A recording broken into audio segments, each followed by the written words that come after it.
Good morning, everyone. Andrew Douglas here in the Action News 5 digital desk. It is a Tuesday morning. It is June 10th, and check out that shot from our High Five camera in Midtown Memphis. It is looking very nice outside on this Tuesday morning. You can see it there. Certainly, it is one of those situations where it is, 66 degrees as you get up on this Tuesday morning. The sun shining brightly for sure on this Tuesday. You can see it full screen there with the downtown Memphis there off in the distance. Let's check in with meteorologist Patrick Ellis now with a look at this forecast. And Patrick, it feels so much better this morning when you get outside. That humidity has really kind of lowered itself, hasn't it? Good morning. And good morning. Yes, the humidity dropping thanks to that cold front came sweeping through the area. That sparked some scattered showers and thunderstorms. Thankfully, yesterday, nothing severe here locally. We did have a couple of rogue severe thunderstorm warnings off to the north and east of us into Middle Tennessee, and then to the south and east of us closer to Tupelo late last night. And of course, those storms that even rolled through Tupelo, it took a while for them to get out of here. Finally working their way over into Alabama, fizzling out early this morning. Right now, we're all dry on First Alert Doppler radar. Of course, that drier air continues to filter in. We still have a stalled frontal boundary nearby. So I want you to understand, there's still a front that is nearby to us, and it's helping to facilitate a little bit of fog. Not everybody's seeing the fog. Actually, the majority of the fog right along the Mississippi Highway 6 corridor. That's going to be from Clarksdale to Marks, Batesville to Oxford. And I will say, I'm looking at Oxford, the sky cams around there this morning. Nothing doing, at least in the city of Oxford. You go westward, start heading out towards Mississippi Highway 35, running back over there closer to Sardis Lake, scenic route going back over into Panola County. You might run into some zones of fog out that way. Also into Cortland and Pope, back over into Batesville. Lambert and as well Sledge back over to Marks, and then Clarksdale, Lula, and Jonestown. Also going to be dealing with some zones of fog here this morning, but it may not be persistent along that entire stretch, but at least there's some opportunities. I was looking at our Skycam in Tate County. Again, full sunshine there here to start off the day. There you go with it from our Northwest Mississippi Community College High Five camera, looking at the Heindel Center for Performing Arts. Again, on the campus of Northwest Mississippi Community College, a lot of sunshine there. Temperatures are starting off in the 60s, now creeping back up to 69 officially in Memphis International, 64 in Summerville, 61 Bolivar, 66 in Batesville, 68 in Oxford, 69 in Clarksdale. So again, middle to upper 80s expected here today. A lot of sunshine. We may approach 90 in one or two spots. I wouldn't be surprised, especially given the dry air. You know, typically drier air warms more efficiently, so typically we'll run up a little higher than what sometimes the forecast will allow. But with the lower humidity, tons of sunshine. Again, I would not be surprised if we make a run towards 90 here in a few spots here this afternoon. We will look at humidity levels creeping up slowly but surely. It's not terrible tomorrow. It's not terrible on Thursday, but definitely by the weekend, you're going to notice a big difference here across the Mid-South. High temperatures will run, again, 87 to 88 degrees here today, near 90 tomorrow, middle to upper 90s through the upcoming weekend. But because of that increase in humidity levels, those middle and upper 90s are going to operate much higher, especially considering the fact that we'll probably have some scattered downpours around the area. Yeah, those scattered downpours, that will cool you off. The steam is still going to be there, but at least it'll cool you off. But in between those summer downpours, you're probably going to be seeing sunshine mixing in with clouds as we go through the middle and latter portion of the month of June. How much rainfall could we see in the next 7 days? Obviously today, tomorrow, not a problem, but we could see some downpours here and there, anywhere from about 1 inch to 2 inches of rainfall here the next 7 days here across the Mid-South. But like I said, we're dry today, we're dry tomorrow. Thursday looks a little bit more spotty on the opportunities for a few hit and miss downpours by the afternoon hours. And notice more scattered activity expected by Friday, Saturday, Sunday, Monday. Not raining constantly, but rain nonetheless amid variably to mostly cloudy skies. And of course, a scattering and smattering of showers and storms. Above average rainfall potential in play as we head through the 6 to 10 day outlook. So even after we break out of the pattern that we're going to be in. Again, we've got that frontal boundary basically lodged to the south of us here the next couple of days. The little ripples of low pressure will help to facilitate those upward chances for rain and storms through the weekend, early portions of the next week. We just really see a huge pattern shift for us until we head towards maybe about the mid portion next week as the ridge of high pressure starts to build in here. And look at the temperatures. I mean, these temperatures could be some of the warmest that we've seen so far in 2025. And yeah, I know we're approaching the summer season, so this isn't, too far off of a baseline of where we should be. We're really not far off of where we should be from temperature perspective. Average highs 88 this time of the year. So again, more days than not, when you average it all out, it equals out to be about 88, and you'd see there will be some days there that, yeah, it will probably be right at average. 87, 88 degrees here today, near 90 tomorrow. A fair amount of sunshine to get through. And again, tomorrow morning, similar to this morning in the mid-60s to kick off the day. Notice the overnight low temperatures, again, on the upward swing. They will correlate with the moisture values increasing, and that will correlate with the better chances for rain and storms. Will it rain constantly through this weekend? Absolutely not. I think we have a couple of trends here that we'll have to watch. I think Father's Day may trend a little bit wetter. We'll see how that plays out. Friday may also be a little bit wetter. In between that, you might also see a downward trend in rain chances on Saturday. So, it depends on how it plays out. I think that we may have some scattered downpours that develop later in the day that may be a little bit more persistent to take us into at least early Saturday. That little downward trend gives us a little bit of a leeway there on Saturday where we won't have as much rainfall, but then we'll do it all over again, kick off the chances for rain and storms again for Father's Day. Again, maybe a little bit more prevalent on those chances than 88 on Monday. Again, giving a kind of a notice that maybe not as prevalent on the coverage of rain coming up on Monday. And then here comes the heat really cranking up here. We'll still have some chances for some spotty downpours, about 30% chance for rain and storms with a mixture of clouds and sunshine, low 90s. It's going to operate like it's in the hundreds because the overnight low temperatures, while we see mid 70s here, these are also mid 70s, but instead of 74, it's like 76 for overnight low temperatures. So that's going to give you some indication that, yeah, the muggy air will definitely be in place as we head towards next week. Patrick, I know we're a few days out here from the weekend, and you mentioned it's not going to be a complete washout, but for example, we talk all the time here on the Digital Desk with our friends at Overton Park Shell. They got concerts Thursday, Friday, Saturday nights, some really good shows. How are the evenings looking for those nights? That's the thing, is that these will typically be afternoon and early evening storms. So, they'll pop up during the afternoon. You got to think of it like a typical summertime pattern. You get the daytime heating to bubble up the atmosphere, and then we start to convect, meaning that thunderstorms are happening. Now, sometimes you can have it to where you just have some scattered downpours in random places, random times. They don't affect these areas, but you have to just be, keen on what's going on. Keep an eye to the sky. I know we have a lot of concerts going on this weekend. Again, like Overton Park, we've got concerts going on down over at Bank Plus Amphitheater in South Haven. So there are a lot of things going on this weekend that are outdoor dependent, very similar to last weekend. But, unfortunately, this is just the pattern that we're in. We just can't break out of it necessarily. What we would need is what we call a death ridge, one of those big ridges of high pressure that develop across the eastern United States. And we just really haven't seen that. That's been out west. And that's why they've been, talking 100+ degree temperatures across the desert Southwest the last couple of weeks, and really has not been able to break out of it because it's not moving in our direction. Those death ridges are the days that we get up in like the middle and upper 90s, and it's just like stifling heat. So we haven't seen that yet. We've been a very wet pattern so far throughout the entire spring season, and it looks like it may even continue into the beginning of summer as well. All right, meteorologist Patrick Ellis starting us off on a Tuesday with that extended forecast. Patrick, thank you. No problem.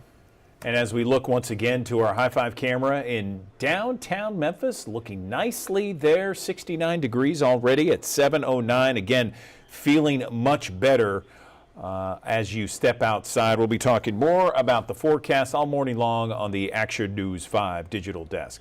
One of the top stories we were focused on earlier this morning has to deal with this conversation between Memphis City leaders and XAI about XAI with some environmental activists involved. We have Action News 5's Stephanie Douglas with more on that report.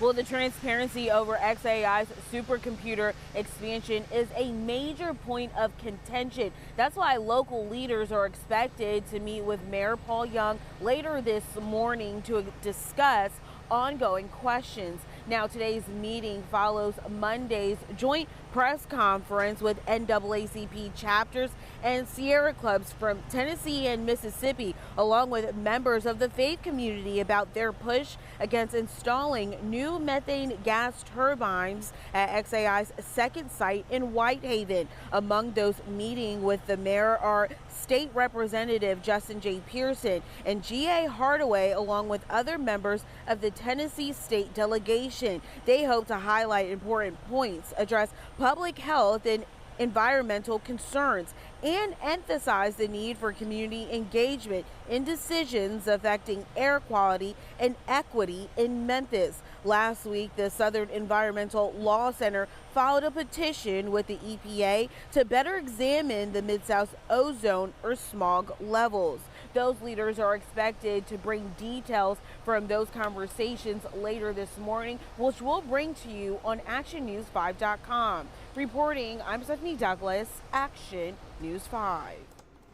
Okay, we got a busy day here on the Action News 5 digital desk. We're going to be talking with our friend Talisa Franklin. She's going to be telling us about all kinds of different things that are happening, positive things happening across Memphis and the Mid-South. At 9:30, we're going to be talking with Johns Hopkins Director of Gun Violence Solutions, Cassandra Crafassi. She's a PhD, and she is someone who is the director of the center, and talking about how gun violence is something that is affecting more and more children these days. So we'll have that interesting conversation at 9:30. At 10 o'clock, I mentioned this earlier, Memphis Brewfest is coming June 21st. That is a Saturday, and it is expected to be much better and well run. It's going to be at Shelby Farms Park. Okay, so you're drinking beer at Shelby Farms Park, some of the greatest beers around town, and it's done and put on by organizers who have done these kinds of beer festivals in the past, particularly Nashville and Knoxville, who have done an extraordinary job. So we're going to be talking with one of the organizers about that. We're also going to be talking with someone to give us an idea of National Camping Month. National Camping Month is this month, of course. They're going to be talking about ways that you can affordably travel with your family to various campgrounds all across the country, specifically here in Memphis and the Mid-South, just a short drive away, and really kind of enjoy the outdoors, that fresh air, and really just kind of get away from the hustle and bustle of each and every day in your life there. So we're going to be talking with them at 10:45 about that. Right now, I want to go to a live look from our High Five camera once again, downtown Memphis there on a beautiful Tuesday morning. There's another shot from our High Five camera outside of our studios. 7:13, 69 degrees. The sun shining brightly on this Tuesday. We'll be talking more about your forecasts and other news in 60 seconds.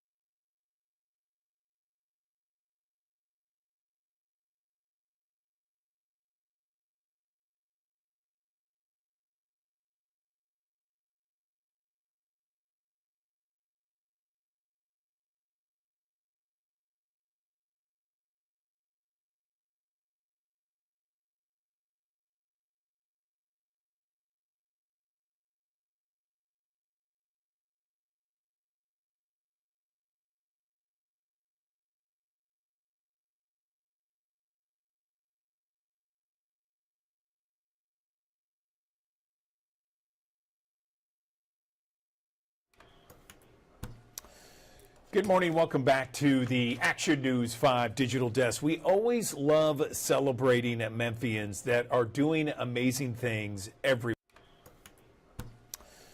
Good morning. Welcome back to the Action News 5 digital desk. We always love celebrating Memphians that are doing amazing things everywhere. And on the national stage, on a regional stage, international stage, what have you. And joining me on the Action News 5 digital desk, I am joined by Dr. Martin McCain. He is a faculty member from the Rudy E. Scheidt School of Music at the University of Memphis. Go Tigers go, by the way. And he is a trombonist on the Disney soundtrack for the Lilo and Stitch remake that's out in theaters right now. Martin, great to meet you. So first off, tell me a little bit about yourself. Good morning. Good morning. Thank you so much for having me. So I'm a musician. As you said, I teach at the University of Memphis. I grew up in Memphis in Whitehaven. And outside of teaching college students, I'm a member of the Count Basie Orchestra. If you go to the musicals at the Orpheum, the trombonist of the Orpheum Theater. And so I get to perform in a lot of different genres and get to teach wonderful next generation of musicians. So tell me about getting this opportunity. How does it come about where, you have this remake, it's a big movie, I think it was a big TV show back in the day. It is now in theaters, and you're a trombonist, you're on the soundtrack. How does that all happen? Well, it's a funny thing. Like when you're a recording artist and you're a studio musician, sometimes you show up to the recording studio and you have no idea who you're recording for. And that was the same situation here with Royal Studio. We were told that Bruno Mars was going to have a part of this project, but we had no idea it was for a Disney film. And so we went into the studio, we recorded Burning Love, and really did not know what it was going to come of. And then I didn't find out until a month later when I received the check. I just did a little bit of research and I saw that this was going to be a part of the new Disney movie. So that's an interesting story how I found out. That's fantastic, and I'm sure it was nice to see the check and everything associated with that. So so tell me, if people go and see this movie in the theaters, are they going to be able to know which song? And you're a trombonist, so how are they going to be able to pick you out, or at least the song that you're a part of? How about that? Yeah, so one great thing that this movie is doing, from even the original that came out in 2002, there's a lot of Elvis music in this movie, which is, very iconic with Memphis. But the one track that we recorded at Royal Studio is Burning Love, which is towards the end of the movie. And so, yeah, this is a really nice one because actually Bruno Mars' nephews are singing this, and then we are the horn section in the background. Fantastic. That is awesome. So, so tell me about people's reaction, family members, friends, to you being on this soundtrack and Burning Love, as you mentioned. I mean, Elvis Presley, here we go. Absolutely. Well, especially in my family, a lot of my family members are huge Disney fans, and my sister goes to Disney World at least 3 times a year. So everybody was extremely excited. I've been on a few different soundtracks before, but never Disney. So that's definitely a special thing for me. I would think so. I would think so. So tell me what you do at the University of Memphis. Are you a professor? What do you teach? Yeah, so I'm the trombone professor. So I teach students from freshmen all the way to doctoral students and students who want to be performers or future band directors, educators. And so it's fantastic. I get to work with around 20 trombone students each week. And yeah, we have a really beautiful thing going on at the Scheidt School of Music, especially in our brand new Performing Arts Center. Yeah, that's fantastic. I mean, a great situation all around. Anything else you want to share with our audience? We have thousands of people that watch each and every morning here on the digital desk. And not only are they love to celebrate University of Memphis, Memphis Tigers, and a Memphian doing extraordinary things on an international level. Anything else we can talk about, Martin? Well, I would just say, please go see the movie. I just read last night that the movie is still #1 on the charts, and it's been out for 2 weeks now. So that's amazing with all the great movies that usually come out during the summer season. So if you haven't seen it yet, definitely check out the movie. Yeah, and this is a remake of the kids program back in the late '90s. Is it? The first Lilo and Stitch came out in 2002, and then there was a sequel, and then it Gotcha. became a TV series as well. Gotcha. Okay, all right. Appreciate you setting me that straight. Well, listen, Dr. Martin McCain joining us on the digital desk on the soundtrack for the Disney movie Lilo and Stitch, the remake, Burning Love at the very end. There, you will hear him and his trombonist, and his trombone, rather. Fantastic stuff. Congratulations once again, and thanks for all the hard work you do at the University of Memphis to inspire other students to do the same. We appreciate your time. Go Tigers. Go Tigers, go. Absolutely. Good morning. Welcome back to the Action News 5 Digital Desk. There is a new competition that is on NBC right now. It's called Destination X, and it is a bold travel competition. And a lot of those contestants are asking, where the X are we, among other things. And I want to learn more about this competition that began about a month ago on NBC. And joining me now on the Action News 5 Digital Desk, one of the contestants, Peter Weber, to talk more about this show and more about what viewers can expect. Peter, good morning to you. So tell me a little bit about what you're involved in. Good morning. Yeah, no, this was truly just the adventure of a lifetime, the ultimate game board. Being able to just have a guessing game of where in the X are you, like you said, and just an incredible opportunity to kind of put your skills to the test. You know, for me, I think specifically it was such an awesome opportunity to go into just with the nature of my career and being a pilot and the passion I have for travel. Being able to be a part of an experience like this was just the coolest thing I've ever done in my entire life, and I can't wait for everyone to watch the entire journey. Just so many awe moments, and it was truly special, and I'll never forget it. So let me ask you this, Peter, because you know, on another network there is something called The Amazing Race, which is almost a travel competition as well. Get us into this competition. Is it similar? Is it different? What are the differences and perhaps the similarities? It's very different. You know, what's crazy too, and I think a lot of the players, we're all looking really forward to rewatching this back, is we really only saw maybe, you know, 10, 15, 20% of the entire, what everyone's going to see. We saw such a limited portion, and it's, you know, depriving you of your senses. And that's what makes it such a unique show and something that's never been done before. You know, being able to see such limited things and never truly knowing if what you're seeing is accurate, if it's a red herring, that was just through a huge wrench in everything. It made it so much more difficult, being able to trust people. And it has the whole gameplay aspect of, you know, betrayal, of alliances, of really just trusting your gut. And that could be a make or break for you, you know, either continuing on to the next week or going home. So I think that, you know, similarities, yeah, being able to travel the world and see a lot of incredible spots, but the competition aspect is brand new. It's never been done before. And it's just super unique, and it's just really just testing and an insane experience. I know that you're limited on what you can say, but Peter, if you can you break down a little bit of the rules or how this competition is played out on TV? Yeah, so essentially, every week we're going to be traveling in a bus, and this bus is fogged out, so all the windows you can't see outside. And so you're in close quarters, you're with your competition day in and day out, you're sleeping on the bus.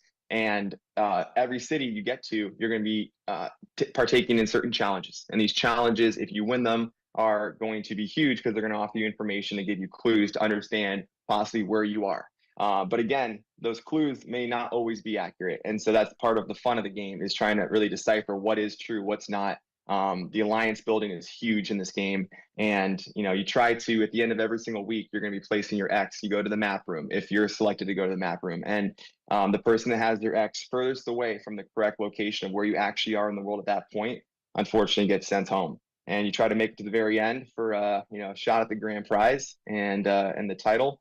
And just, yeah, the ultimate competition show. It's really cool, I think, for the viewers too. They're going to be able to guess along too as well, and truly play this game as if you were actually playing it in real life. But it's got everything. It's got the social aspect, the competitive aspect, the challenge aspect, and a lot of twists and turns, a little bit of luck, and just the most epically shot show I think I've ever seen. What's the grand prize? $250,000. So that's obviously an incredible amount of money. So that'd be incredible to win that. But I think even more than that, just the pride of being able to, season one, be able to win Destination X. That would be, I think that's the ultimate prize. But yeah, a big sum of money as well. So tell our viewers how we can watch Destination X. So Destination X is going to be airing on NBC on Tuesday nights, and then after that, it's going to be on Peacock, available for streaming. So yeah, be tuning in every Tuesday night, and after you can't catch that, you got it on Peacock. Anything that surprised you that you're allowed to tell us with regards to this? You mentioned how many people are involved in this? Contestants? So it started out with 10, and then I believe 2 have already been eliminated, and then Janae and we join in the next city that's coming up, do a little bit of a twist, throw like a wrench in the plans for I think everyone involved. So now we're back up to 10, and yeah, there can only be one winner at the end. Again, with that, it's very crucial to be working along with other people because you can't win it by yourself. And so that's also creates a really interesting dynamic too of, if you were to make it far in this game, of when do you split that? And there's obviously a lot of trust, but eventually the nature of the game, there has to be a little bit of betrayal too. So it's very lots of ups and downs and twists, and yeah, it's gonna be fun to watch. Absolutely. Peter Weber, contestant on NBC's Destination X, a brand new reality competition that focuses on travel, and the grand prize, $250,000. You can see it on Tuesday nights on NBC and then Peacock streaming afterwards. Peter, thanks for coming on the Digital Desk. Best of luck to you in this competition. We appreciate your time.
Good morning. Welcome back to the Action News 5 Digital Desk. Well, we have a treat for you. I am being joined by someone who is currently in the Wicked play right now. Glinda, she plays. She's also done a number of different off-Broadway shows, national tours, TV appearances. We are talking about a superstar here. Joining me on the Action News 5 Digital Desk, actor Laura Wyaz.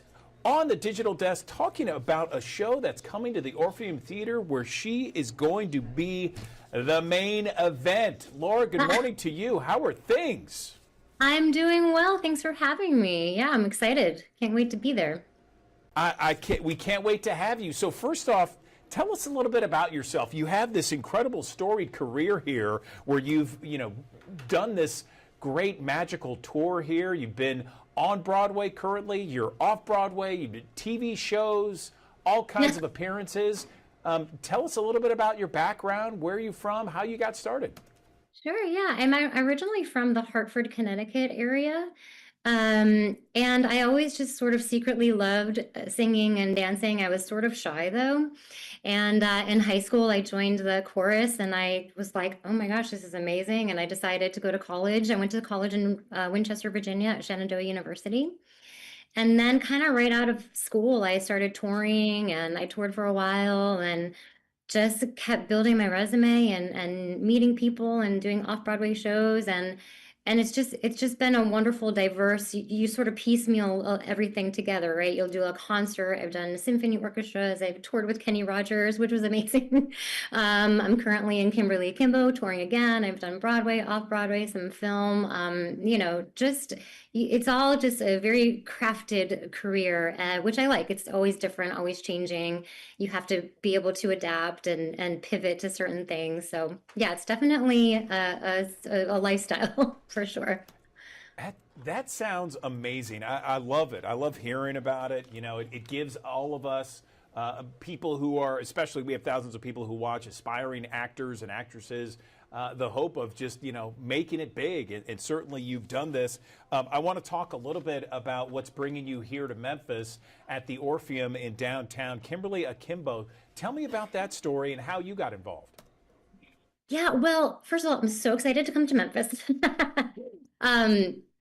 So I saw the show only one time, and I was like, it impacted me so greatly. And that's the type of work as I get older that I like to do. I mean, I'm sure, I love doing funny, fluffy things, and this is very funny, but it impacted me so greatly that I thought it was important and the message is important. And I was like, I need to be a part of this show. It's so hilarious and it's heartbreaking, and it's at the end, it's very hopeful. So it's this family in New Jersey in the 1990s before cell phones. And I played the mom, Patty, and my daughter, Kimberly, has a rare genetic disorder where she ages 4 to 5 times faster than, the average person. So in the show, she's 16, but she's played by an actress who's much older, which I also love. So she looks different, right? And she's in this new town. They had to move to Lodi, New Jersey. She doesn't quite know why. Her parents are dysfunctional. I'm sort of a narcissist, a little bit of a hypochondriac. Dad is a little wacky. She has a crazy Aunt Deborah. She's navigating all these things, going to a new school, her first crush, all while looking, not like the average teen. And it's really such a well-crafted story. It was a play first, and then they put music to it, and it's a genius show. So yeah, that's kind of been my journey. I auditioned first for the understudy, and they were like, well, you're not really right for the understudy, but they'll keep you on file. And then, through a process of auditions, I ended up getting the part. So not the understudy, but the part. That's amazing. I love hearing that. And this is going to be June 24th through 29th at the Orpheum in downtown Memphis. A lot of people may be thinking about ways to get involved in theater more often, and certainly we have some talent here all across Memphis. What would be the best advice for some of those aspiring actors and actresses out there that you'd give? Well, I'll say this, you never know where your next job is going to come from. I got my equity card in a very strange way. I was doing a children's theater show, which, obviously nobody was coming to. We were playing in cafeterias. I was playing a mouse. And then, I was kind, and I always, try to have a positive attitude and a good work ethic. And then a year later, my friend, called me up, and he had done a Broadway show, and he said, somebody's leaving and I think you'd be great for it.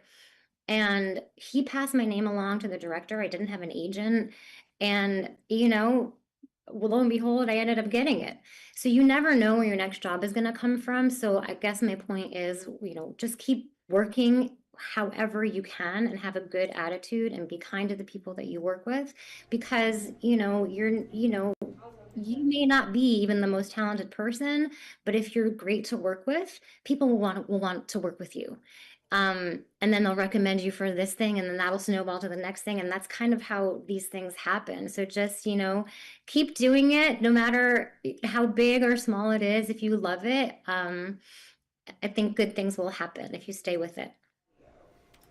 That's great advice. I mean, hard work always pays off, and treat others the way you want to be treated, right? It's not that hard. It's really not. Really not. I mean, seriously, that's great stuff. All right, so anything else you want to say to the audience members, to the people, if they come by and they check out Kimberly Akimbo later this month, what would you tell them? I would tell them the ice skating is real. We really ice skate. A lot of people think it's a trick.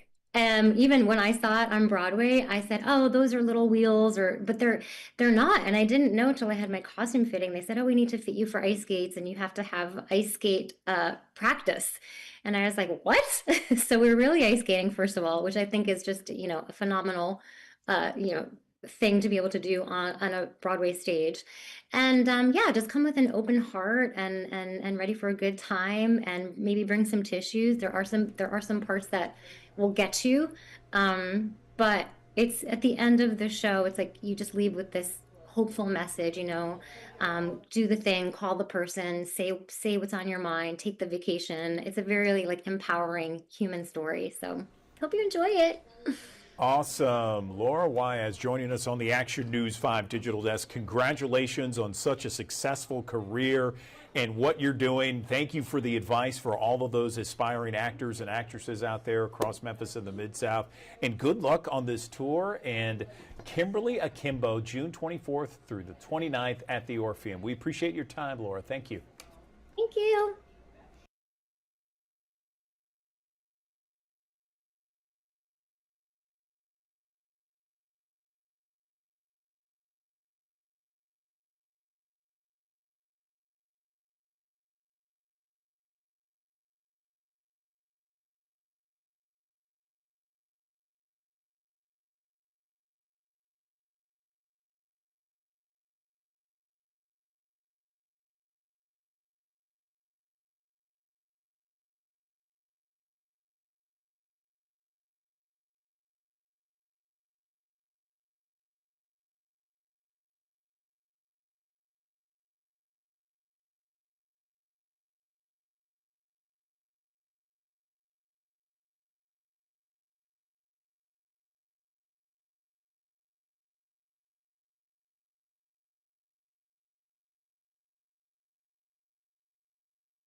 Morning, everyone. Welcome back to the Action News 5 Digital Desk. It is always great to check in with our friends at one of the gems of Memphis and the Mid-South. And I am talking about that gem of the Memphis Botanic Garden.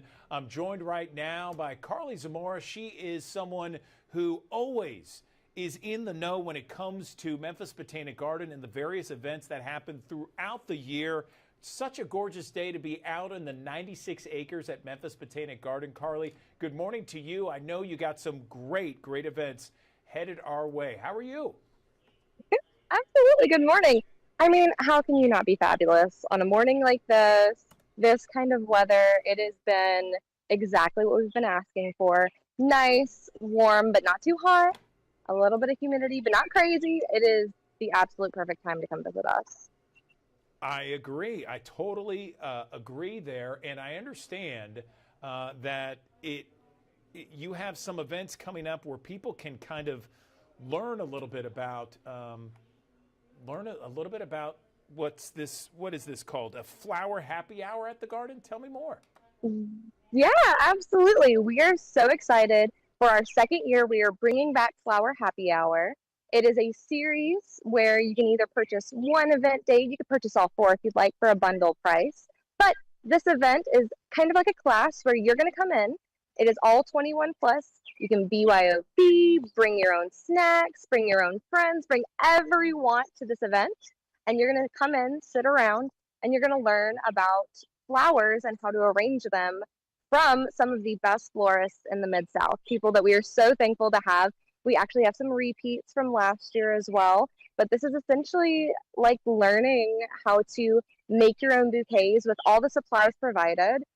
You just have to come in and bring the enthusiasm. I love it. I love it. So, so tell me about the dates, because I know this is something that's not a one-off event. This is something that's happening throughout the year, right? Or throughout the season, I should say. Yes, absolutely. So we have 4 dates in total, one every month, just about for the next 4 months. Our first one is actually coming up soon. It's coming up next week. That's going to be June 12th with Petals of Love. We're super excited. It's actually going to be flower crowns. It's going to be learning how to make them, learning how to get that process, Essentially, what you're looking for is our second Thursday of the month.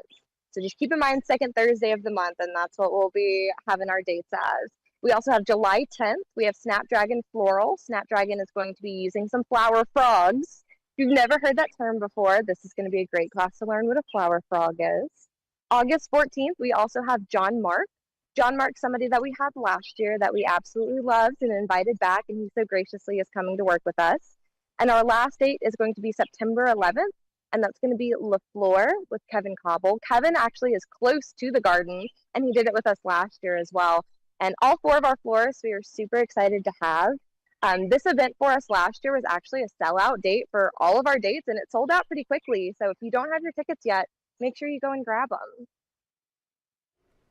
I was going to ask, where can people get tickets and where can they get information about these events that are happening throughout the summer? Absolutely. So the easiest way to find all of our events is on our website, memdg.org. You can click on our calendar and see a whole list of things, whether that's 21 plus events, family events, drop-ins. We have so much stuff going on this summer in particular. We are excited to have everyone out. You can always also visit us on our social media, on Instagram, Facebook. We keep daily posts, things updated. Themes will come out, pictures of different events to kind of tease what's going on. So a lot of stuff on our social media as well to find. Awesome. Carly Zamora, always bringing it every time you come on the Digital Desk. Thank you so much for this information. It's going to be a great summer, certainly in Memphis and the Mid-South, certainly a great summer at Memphis Botanic Garden. We appreciate your time on the Digital Desk. Thank you. Of course.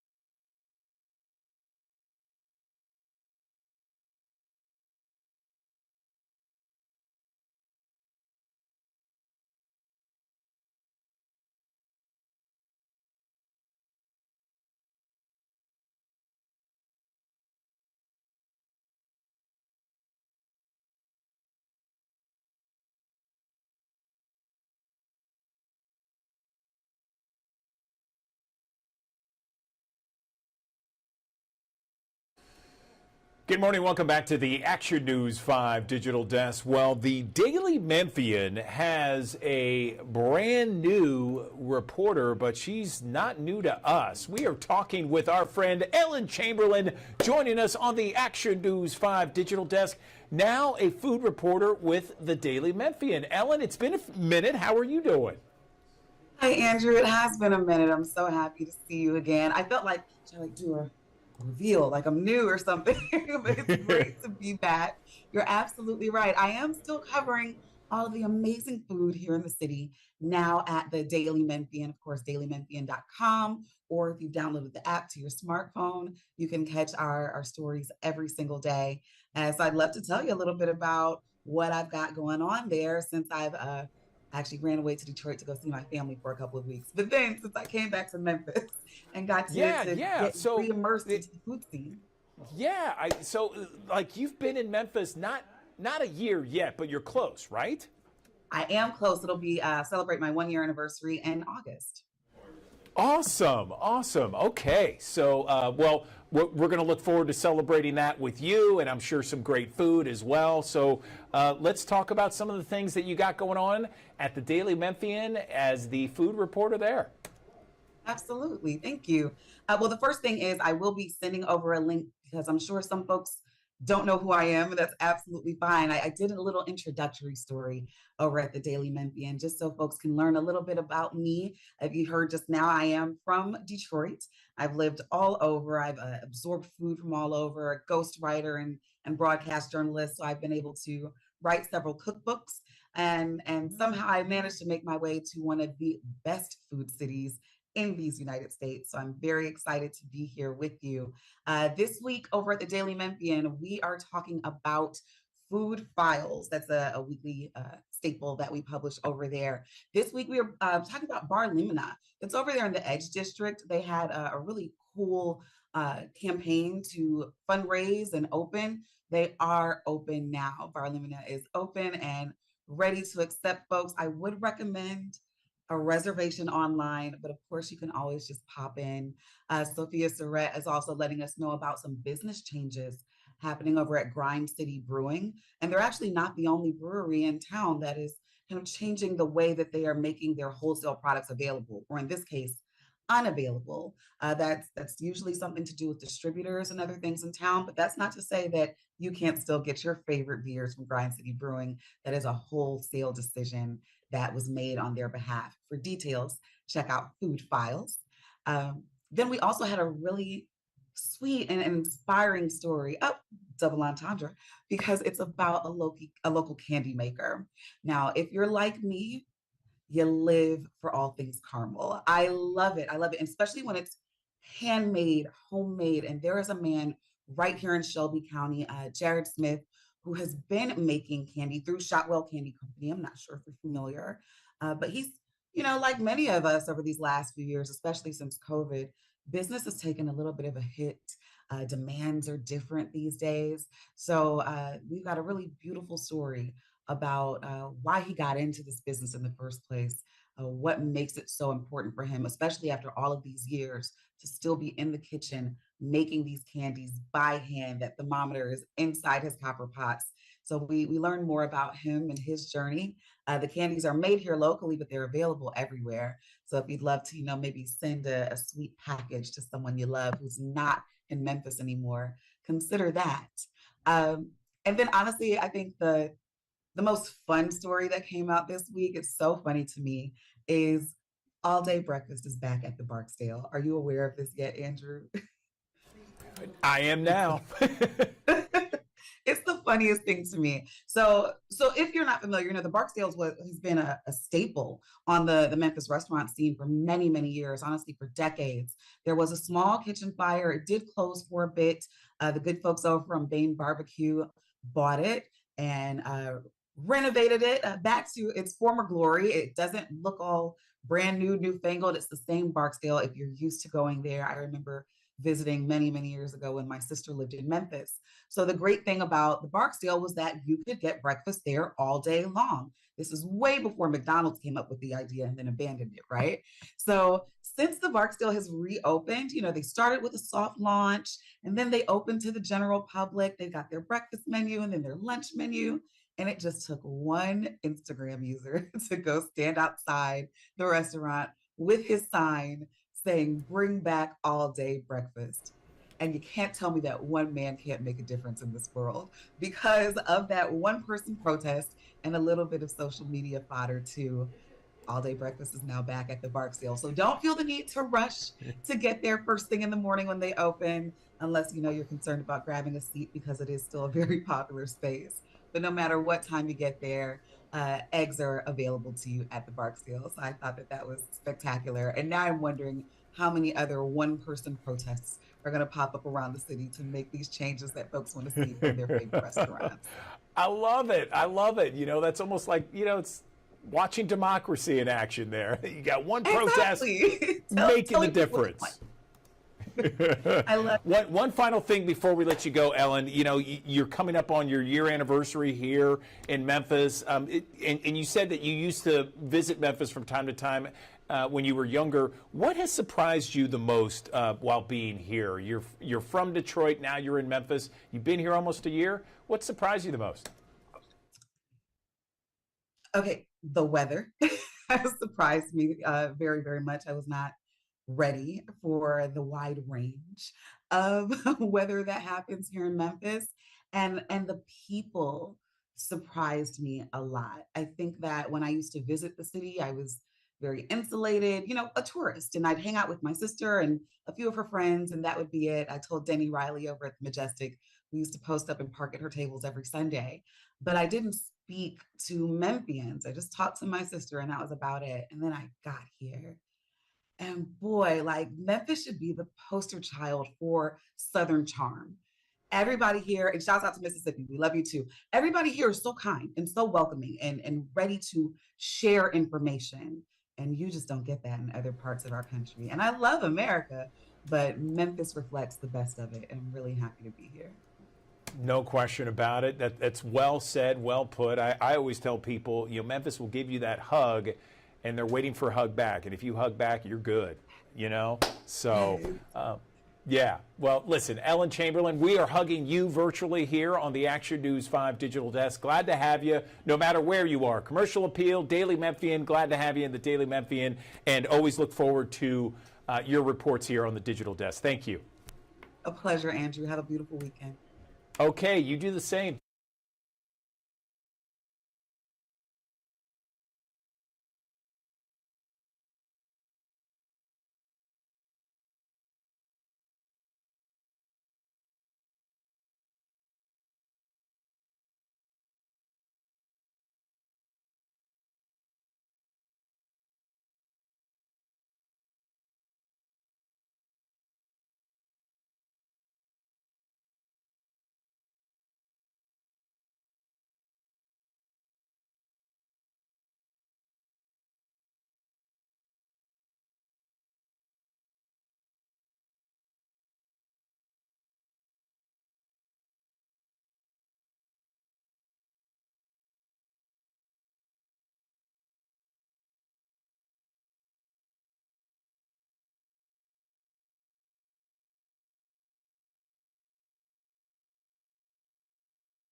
Good morning, everyone. Welcome back to the Action News 5 Digital Desk. We are always trying to have optimal health, especially this summer where we're trying to get in shape. We're trying to be optimally healthy, both mentally and physically, nutrition-wise. And one of the things that we all have to keep in mind is that your oral health, your mouth health has to be optimal as well if you want to lead a healthy life. And joining me right now on the Action News 5 Digital Desk, Dr. Kevin Reed, a family dentist, to talk a little bit more about the importance of oral health. And Kevin, good morning to you. Let's talk a little bit about why the health of your mouth is so important to your overall health. Good morning.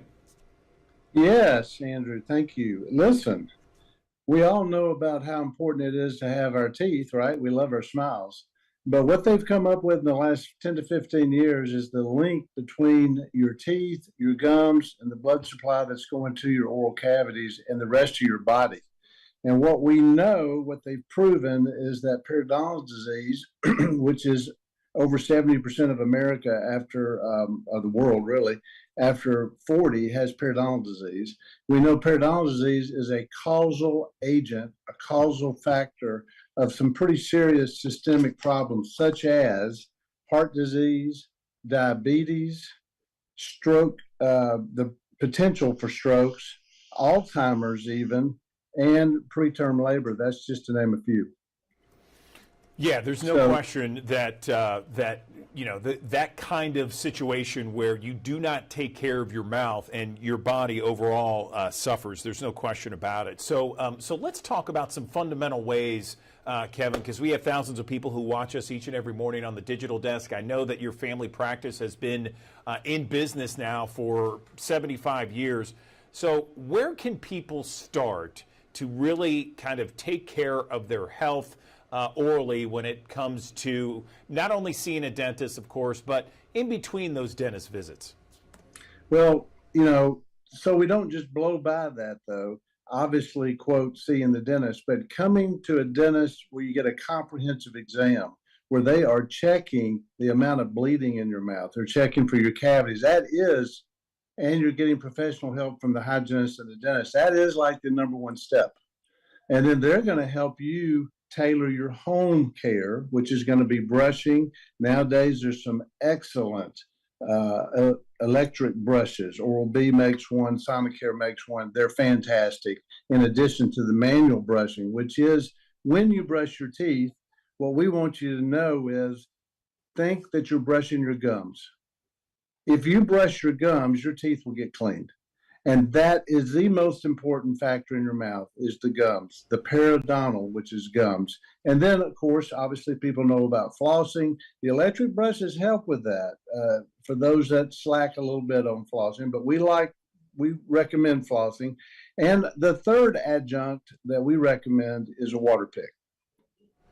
And then the amount of times that you come back to the dentist is really important, and that would be your maintenance care. Some people it's 3 months, some people it's 4 months. A healthy periodontal situation would be 6 months. Let's talk about certain foods that you see in your practice that get people in trouble when it comes to their mouth, the oral care, that sort of thing. Well, here is a very simple rule that we preach every day in our practice and have for 30 years. They've done studies about the amount of sugar that is retained in your saliva. And so let's be clear about one essential rule, and that is cavities can only start by sugar. So every time I have something with sugar, a lot of times it's liquid. It could be my coffee. It could be the morning Coke. That's not a problem if you have it in 30 minutes. The problem is every time you sip a drink that has sugar or eat a food that has sugar or a food that is a carbohydrate that can turn to sugar, every time you do that, your saliva retains enough sugar for 30 minutes to cause decay. So then when you put on top of that whatever your genetic makeup is, if you happen to have hard teeth, that may not be as big a factor. But if you've got softer teeth, that's a huge factor. So sugar is the number one element. We call it the 30-minute rule. Just remember, every time you have sugar in any form, it's a 30-minute rule. It's going to be in there for 30 minutes. So if you do that all day, you're bathing your teeth. And that is really the number one thing, is sugar. Now, I tell our patients, don't worry about your meals. Breakfast, lunch, dinner, have sugar. It's not a problem. Because what do we know? Even if you don't brush, now if you went and brushed, it would be gone, right? But if you don't brush right after the meal, we know it's going to be gone in 30 minutes. So the number one way to take care of your teeth is regular visits, but eliminate sugar between meals. You can use fake sugar. I'm not going to speak to whether or not fake sugar causes other problems. That's beyond my expertise. But fake sugar does not cause decay. Yeah, no, that's good advice. Sugar causing cavities, that's huge, Kevin. Thank you. What about oral cancer and how prevalent is it? Ways to prevent it, that sort of thing. Again, we go back to the same theme. That is one of the most important things we're going to do in your checkups. Your initial checkup, your follow-up maintenance checkups, we're going to be checking. And the best way to check for oral cancer is visually. And we do palpate and we look at the tongue and different areas that you can't see. But visually is the number one way. There are other devices out there that can shine a light, that can show areas of concern. Certainly, if we see an area of concern, we send you to an oral surgeon and they do biopsies. You want to eliminate things that potentially cause cancer. And let's talk about such as smokeless tobacco, such as regular smoking, cigars, cigarettes, that sort of thing. Let's go to the prevalence of oral cancer. It is on the rise. It has become a very significant health risk. I've been doing this 43 years. I know. I only look like I've been doing it 35. But I've been doing this 43 years, and the amount of cancer that we saw 40 years ago was nothing compared to the amount that we see now and send into people. Roughly 60,000 new cases in the United States occur every year. That's a lot. So oral cancer, big, big concern. Where do people make the biggest mistakes, Kevin? You know, I think it gets back to regular care. I think the biggest mistakes are the perception that if I, as an individual, look in my mouth and I don't see anything and I don't feel anything, that everything must be okay. Unfortunately, by the time we see or feel, it's probably gotten to a point that now we're in more serious problems such as root canals, crowns, or extractions. So I think they get in the mistake of not doing the daily maintenance and not doing the however much you need to do during the year, 1, 2, 3, or 4 visits with a dentist. I think that's the biggest mistakes, and too much sugar. People don't understand about sugar. Again, I go back to that. People would say, well, Doc, I only have 1 Coke a day. I go, that's fine. How long does it take you to drink your Coke? Well, I keep it on my desk and I have it all day long. So it's not quantity, it's frequency. And so I think sugar, I think lack of daily care, I think lack of regular maintenance visits with your dentist. That's the 3 big areas. That's great. I appreciate that. 3 big bullet points right there. Anything else before we let you go, Kevin? This has been very informative for our viewers. Well, I would just encourage you to find a dentist, Google them. We've got a fun documentary you can see about our practice, but there's 8,000 dentists in Shelby County, and they're great. And so find a dentist, find a dental home that fits you. Maybe it fits your insurance, whatever it needs to be for you to be able to use that plan. And let's go there. Let's let them guide you in your personal home care. And I think that's where you go. I think that's what you do. All right. I appreciate it. Dr. Kevin Reed with Reed one more Family thing. Dentistry. One more Yeah. thing, Andrew. Okay. I did forget. And I don't know where I stand on this, but I want to bring it up. One of the things that's in the news right now is taking out fluoride from the water. And I didn't mention fluoride. I should be a dentist. I should say absolutely don't do that. What I'm going to tell you is after 18 to 20 years of age, fluoride in the water does nothing for your teeth. It does nothing for mature enamel. It's for children, okay? So there could be some argument. Maybe there's some scientific evidence that we didn't used to have, and maybe there's some reason why that could sometimes happen in communities. But what is there, and what we've been using for 20 years, is we put fluoride on your teeth now, even as adults, and it's 22,000 parts per million, and it actually incorporates and strengthens the enamel. We didn't used to have that until about 15 or 20 years ago. So we do treat adult teeth with fluoride, and that's very important for hardening the teeth.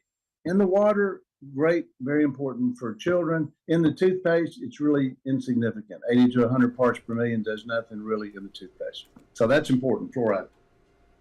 Okay. All right. Well, you got that in there, Dr. Kevin Reed. We appreciate your time. Thank Thanks you. for explaining how important oral care is to our overall health, where people make mistakes, what people can do, just simple, easy steps to live a optimal, healthy life. We appreciate your time on the Digital Desk. Thank you. Thank you. All right. Certainly a great conversation there with Kevin Reed.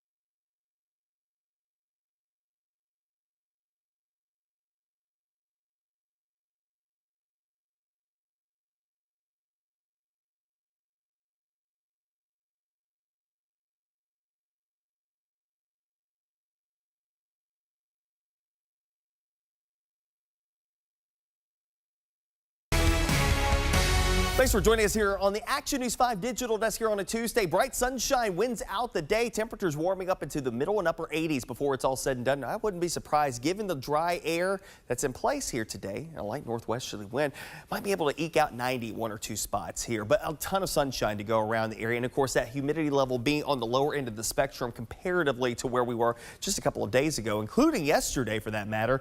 It definitely will feel a little bit different, a little bit more crisp outside. It's not fall crisp, but it's summer crisp, if you will. Eventually, we'll start to see the humidity levels creeping back up as the winds turn around to the south and east. That will start to happen tomorrow, so we'll start to see the moisture flowing in off the Gulf, gradually building the moisture, and eventually it really just takes hold as we head into the end of the week and into the upcoming weekend. That will eventually lead up to better chances for rain and storms, but not to mention, in between that, when we do have some opportunity for some sunshine to break back out, which is a possibility this weekend, there will be some pretty steamy instances.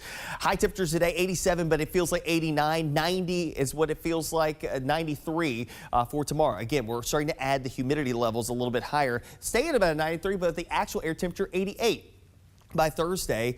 And notice as we head towards Saturday, given what we know, yeah, the humidity levels come up a little bit higher. Feels like temperatures come up a little bit higher as well. Upper 90s, near 100 by the time we head towards Monday. And I think that by the time we head towards the mid portion of next week, the feels like temperatures are going to be running closer to heat advisory territory if the weather pattern stays as it is at the present. That's something that we'll be watching. In the meantime, though, there are opportunities for rain coming back into the fold along with the increase in humidity levels. This not happening today, not happening tomorrow, but we will see better chances for scattered downpours on a daily basis by the time we head towards the mid portion next week. Oddly enough, some parts of Mississippi, 2-3 inches of rainfall in short order yesterday, not a drop here in Midtown Memphis. So, you know, depending on where you are, even yesterday, we had some fairly heavy downpours, and the amount of moisture that's in the atmosphere may exceed what we had just the last 24 hours. So definitely looking at some opportunities for rain, and when the rain does come down, it could be heavy, and that could lead up to some gusty winds, frequent lightning, the typical variety shower and thunderstorm regime of summer coming back into the fold. And yes, that means that even though that the pattern really isn't going to change all that much, above average rainfall potential in play here as we head towards the end of the summer and spring season, heading into the beginning of summer. Here's a look at our first alert futurecast. This is looking ahead to Friday. So again, think about this. We might have a spotty shower or two on Thursday. A mixture of clouds and sunshine to at least start off Friday, then a scattering of showers and thunderstorms during the afternoon hours. Not everybody gets wet, and I want you to understand, this is a very coarse model that we're looking at here. So there's going to be breaks in between the showers and thunderstorms here across the area. Notice by the overnight period, the showers and storms tend to fade away as we lose the daytime heating, and we'll perk it back up as the daytime heating cranks back up again on your Saturday. A mixture of clouds and sunshine, upper 80s expected. Do the process over again as we head towards Sunday, though the coverage may be a little bit more widespread, I think, on Sunday. And then as we head towards Monday, we'll at least start off a little drier, then we'll do the process over again. You get the idea. It's a lather, rinse, repeat cycle that will take us all the way through the Father's Day weekend into the start of next week. And eventually, the pattern does break up a little bit. Low 90s will return by Tuesday, about a 30 to 40% chance for a shower or thunderstorm, 20 to 30% rain chances by Wednesday, Thursday of next week, Thursday being Juneteenth. And more than likely, we're talking about one of the warmest days so far in 2025 coming up here. The humidity levels will be higher than what we're seeing here through this period. So I think that 92 is going to probably operate closer to about 105 by the time we head towards the mid portion of next week. So definitely the feels of summer aren't far off from coming into the forecast. And really, they start off as early as today. The only positive note here, besides the sunshine, is the fact that it won't be super humid here today. But the humidity levels, again, on the upward swing through the next couple of days, that will eventually lead to those better chances for rain and storms, coupled with stalled boundary to the south of us and a couple of little ripples of low pressure. That'll help to facilitate those scattered downpours on a daily basis as we head through the upcoming weekend and even into the start of next week.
Our good friend Shelby Smith joining us on the Action News 5 digital desk, our BFF, as we like to say. Shelby, nice to see you once again. Several weeks ago, we had a conversation, and you were talking about this playlist that you guys had put together on Overton Park Shell about some of the bands coming into Memphis and the Mid-South. And this playlist I've been listening to in my car, and one of the bands that I listened to, and I was like, wow, these guys are really good. And they took over Sirius XM channel 28, the Spectrum, for like a weekend. And it was this Eddie 9-Volt who's going to be at Overton Park Shell on Thursday. Tell me more. Good morning. Good morning. I'm so excited that you're utilizing our playlist. I love to hear that. Make sure to keep doing that, and tell your friends too as well, because we're still rocking and rolling here at the Overton Park Shell. We've got, I think, three weeks left in our Orion Financial Free Concert Series. So if you haven't made your way to the lawn, definitely do so soon. But like you said, Eddie 9-Volt is kicking us off on Thursday. A Georgia-born or emerged band. They kind of blend a bit of Southern soul, like rock and roll, blues, funk. They're kind of like a microcosm of different genres, but we are so excited that not only you got to kind of get to know them through the playlist, but we're hoping that people are excited to gather on Thursday here at the lawn as he kicks off our shows for the weekend. It's going to be we have 2 other shows on Saturday and Sunday, or not Saturday and Sunday, excuse me, Friday and Saturday. We've got Ish Nassgrass. Their name kind of gives you an idea of where they come from and what they're bringing to the table. Based out of Nashville, bluegrass. They actually took home the International Bluegrass Music Association's Best Award for up-and-coming Best New Artists. So super stoked that they get to bring their talents to the Overton Park Shell. And then we're ending things off with a banger, the Bodines legendary rock band from 1986. They got their start out of Waukesha, Wisconsin. And again, alternative classic rock. They are legendary. They are actually a part of I believe what is it called? The Rock and Roll Hall of Fame. How am I blanking on that name? The Rock and Roll Hall of Fame's Midwest permanent exhibit. So super stoked to bring such legendary acts to continue this season with us. Yeah, it's a very diverse group, and I would recommend to anybody out there, if they want to check out a free show and you want to see who's coming to the Overton Park Shell, just go to Spotify or any music platform and just put in Overton Park Shell, and you will see the playlist. And it's a great playlist to just kind of listen to and see what you like, and check out all these bands that are coming in. And I love just these 3 bands. They are very different from one another, but they all put out great music. I love that, Shelby. And again, we really do, it is very integral within our programming to prioritize diversity when it comes to booking.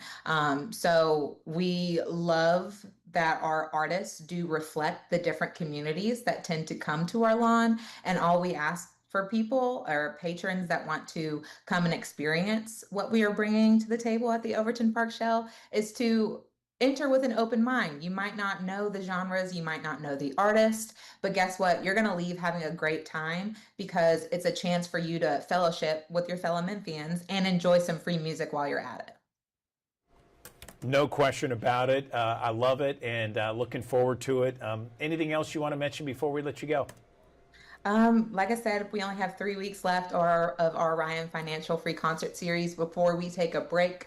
It gets a little too hot to continue the series throughout June, the rest of June and July. But like I said, we'll be back in the fall, but definitely make sure to join us on the lawn before we take a little break, and make sure to check out all of our other programming. We're actually in partnership with Memphis Travel to host Blues Tuesdays from here on out. They are celebrating 100 days of blues leading up to B.B. King's birthday party in September.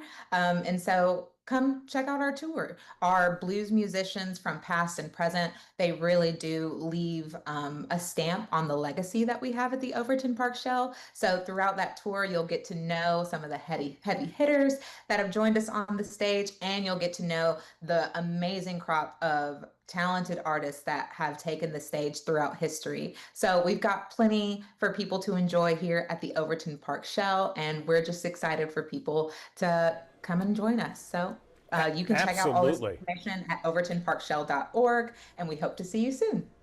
That sounds great. Shelby Smith, we always appreciate you coming on the Digital Desk and letting us know about all these fantastic events happening with Overton Park Shell and Shell on Wheels. We appreciate you and the entire staff at Overton Park Shell. Thank you.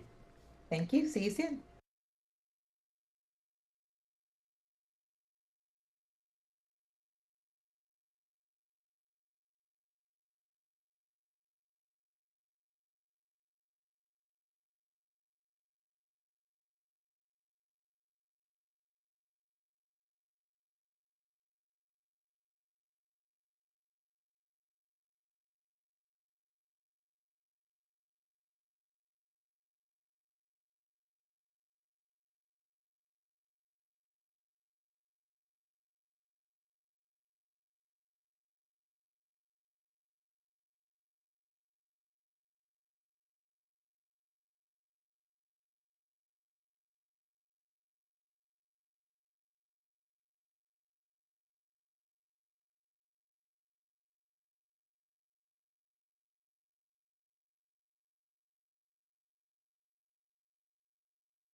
Good morning. Welcome back to the Action News 5 Digital Desk. We are always looking for ways to reduce our stress in our crazy busy lives. Everyone's so busy right now. We have a lot of stress, whether it's work, whether it's home, family life, who knows?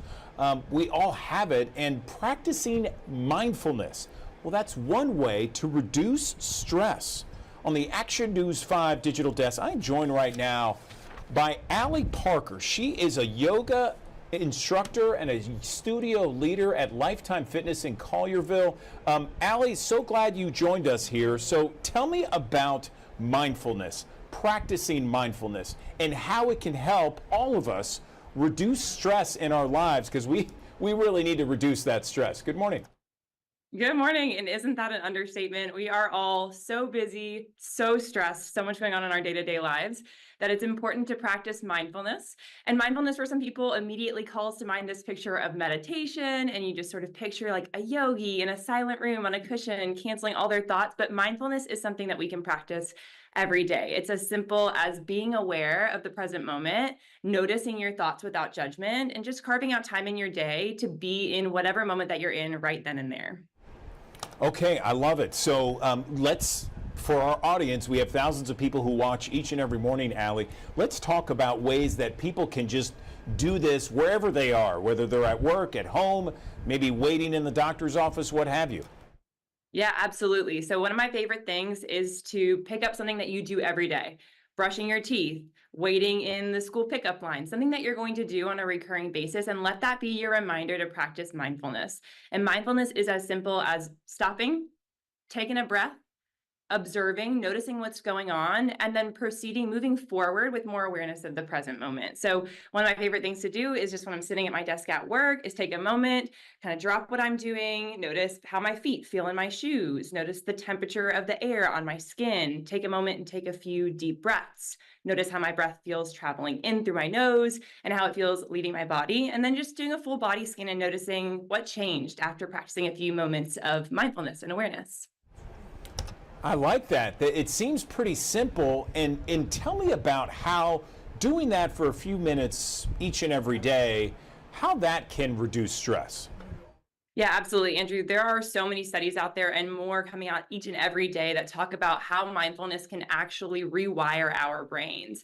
So there's a study from the National Institute of Health that shows that practicing mindfulness and meditation can actually help with the areas of our mind that are responsible for processing emotions and retaining memory. So there are some really proven benefits to taking this time, carving it out in your day. It's also been noted in various studies that practicing mindfulness for as few as 5 minutes a day can help reduce perceived stress by 40%, which is a pretty staggering statistic. I would take a 40% reduction in stress any day.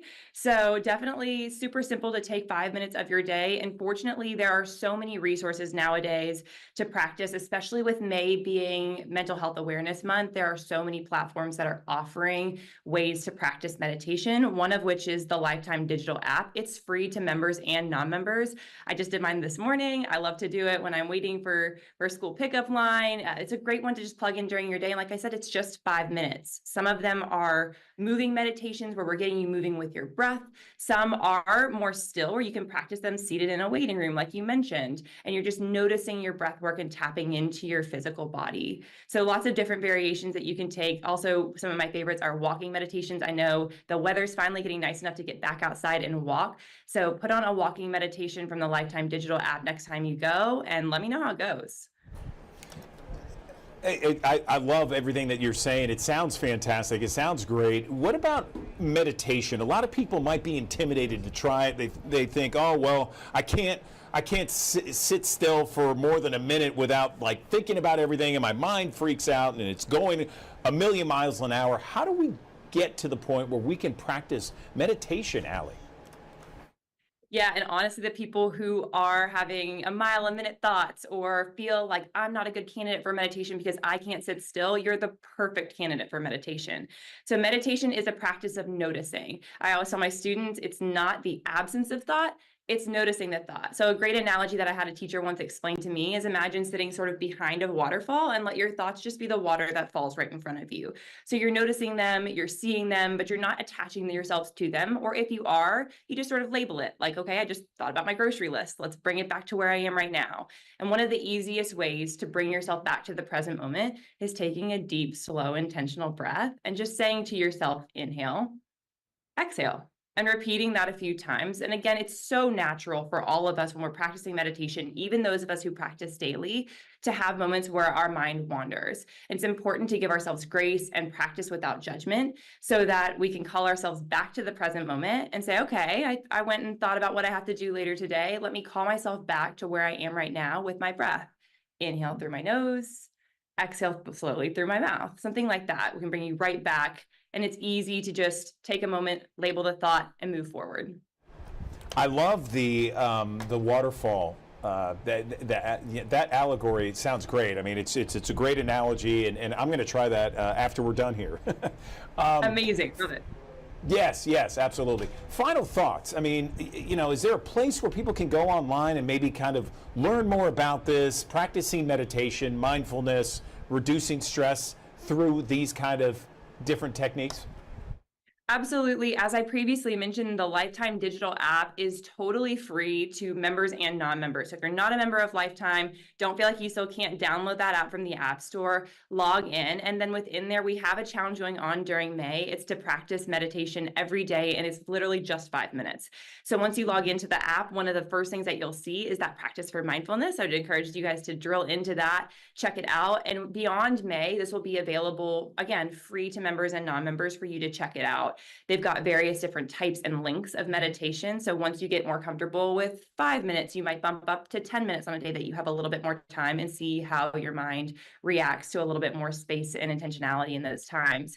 We also have classes here during the month of May at Lifetime. So if you're interested in trying out a class, all of our instructors are incorporating 5 minutes of mindfulness at the end of class. So if you want to just kind of get your toes wet, see what it's about, see like, can I really do it? A great way to practice is first of all, to get out of your mind and into your body by doing some physical exercise, coming to a class, and then we'll wrap up the class with 5 minutes of intentional meditation or mindfulness. And I think that you'll find it's a lot less daunting than you think it is. Allie Parker, Lifetime Fitness yoga studio leader in Collierville. Thank you so much. This was excellent. Lots of information, chock full there. We appreciate your time on the Digital Desk. Thank you.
Good morning. Welcome back to the Action News 5 digital desk. You know, there is different warnings and different signs and symptoms when it comes to a heart attack for men and women. Let's bring in Dr. Anna Yang. She is a professional physician at Regional One Health, because we know, Dr. Yang, that the CDC says every 40 seconds someone has a heart attack in the U.S. So can you first describe what actually a heart attack is? What does that mean?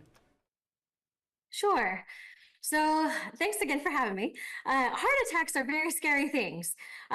We hear about them all the time. We hear people die of them, and sometimes it's kind of a mystery as to what it actually is. So let's see if I can make this simple. So basically, in a heart attack, you suddenly don't have enough blood flow to part of your heart.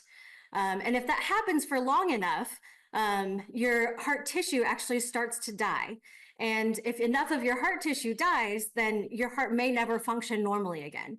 If a large portion of your heart starts to die and doesn't function anymore, some people can even die suddenly. But not all heart attacks end in death. But basically what's happening is that there's suddenly not enough blood flow for the heart to function correctly. So I know that the signs and symptoms for a heart attack in men are different than women. Can you explain maybe some of the big signs and symptoms for both genders? Sure. So classically, heart attacks present with chest pain, usually in the middle of your chest, and it usually feels like a pressure type feeling, like the classically described elephant sitting on your chest. Just a big pressure squeezing feeling. It's not necessarily like the way you would imagine, pain to be, like a sharp stabbing type thing. This kind of chest pressure or pain can also come with shortness of breath, some nausea, maybe your heart's racing a little bit, maybe you get sweaty all of a sudden.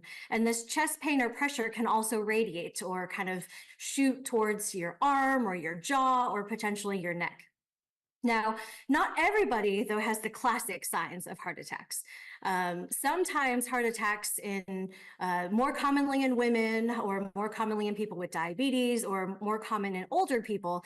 Sometimes heart attacks don't have those exact symptoms. Sometimes it's just a feeling of nausea, a little bit of restlessness, just suddenly feeling tired all over. So not every single heart attack presents as the classic kind of chest pain symptoms. And men and women can all have these abnormal or atypical symptoms, but it does seem to happen more often in women and those with diabetes and other medical conditions. I know that there's something called a silent heart attack, and I'm trying to figure out exactly what that is in relation to just your, I guess, typical heart attack. Sure. So it's referring to the symptoms. So your typical heart attack, you have all the, symptoms of it. You don't feel good. You have potentially chest pain or the, nausea or the sweating or the shortness of breath or the heart palpitations or the weakness. A silent heart attack is just, you don't have those same symptoms. You might have a little bit of a vague feeling of, being unwell, or a little bit of just, mild symptoms. But you can have these symptoms and be actually having a heart attack and not know it. And that's why they call it silent. So that, in the future, when you're getting evaluated by a doctor for something else, you find out later on that, oh, you actually did have a heart attack at some point and didn't recognize it or didn't know it. If you think you're having a heart attack and you feel like you might, what should you do? So the most important thing really is to get seen and get your risk factors and things evaluated before you have a heart attack at all. So go to your regular doctor, get your regular checkups. If you have risk factors like high blood pressure or diabetes or high cholesterol, or you're smoking and trying to quit, your doctor can help you with all of these things to try to mitigate your risk factors and decrease the chances of you having a heart attack at all. But if you really think you're having a heart attack, definitely get yourself to the emergency room right away. Because if you're not having enough blood flow to your heart, that needs to be fixed as soon as possible, whether it's by medication or procedure or a combination of both. That blood flow to your heart needs to be restored as soon as possible to try to preserve as much of your heart function in the future as possible. So if you really think you're having a heart attack, go straight to the emergency room. What about prevention? Let's talk a little bit about prevention, just news you can use right now for the thousands of people who are watching, Anna. Sure. So prevention is the most important thing. There are a lot of different risk factors for having heart attacks, and a lot of them you can't control, and there's no point worrying about those things. Things, like normal aging, family history, and things like that, you have no control over. So there's no need to even worry about that. Now, the things you can control, though, making sure you're getting enough sleep, making sure your stress is managed as much as possible, making sure you're eating a healthy, nutritious diet, and then all those risk factors, medical conditions that I talked about before, potentially high blood pressure, diabetes and cholesterol, making sure you get those checked and controlled and managed as much as possible. And you may not even feel those symptoms. A lot of people have high blood pressure without having any idea of it. And the only way to know is to check your blood pressure and go to your doctor, who can then, potentially guide you on if you need medication for this, or if there are things that you can do with lifestyle changes, improving what you're doing on a day-to-day basis before, having to start medication. And then, of course, if you're smoking, that's a big one too. If you can quit smoking, that would make a huge difference in preventing attacks. So anything else before we let you go, Anna? These are great tips and just great useful information for our audience. Yeah, the most important thing is to see your doctor regularly. If you don't have a regular doctor, make sure you go to one so that they can screen you for these things. And if you're having signs and symptoms, please don't ignore them. If you think you may be having something dangerous or something major going on, the sooner the better. So, don't wait days later to get yourself medical care. If you really think you're having a problem, go seek help immediately. Okay, Dr. Anna Yang with Regional One Health, we appreciate your time on the digital desk explaining exactly what a heart attack is, ways to prevent it, the signs and symptoms, and everything in between. Anna, thank you. Thank you.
Good morning, everyone. Welcome back to the Action News 5 Digital Desk. It has been a minute, certainly, since we've been able to catch up with my friend Talisa Franklin on the Action News 5 Digital Desk. It has been a while, Talisa. I'm so happy we get a chance to talk this morning. How are you doing, my friend? Good morning. I am well. Andrew, I miss you. I miss you.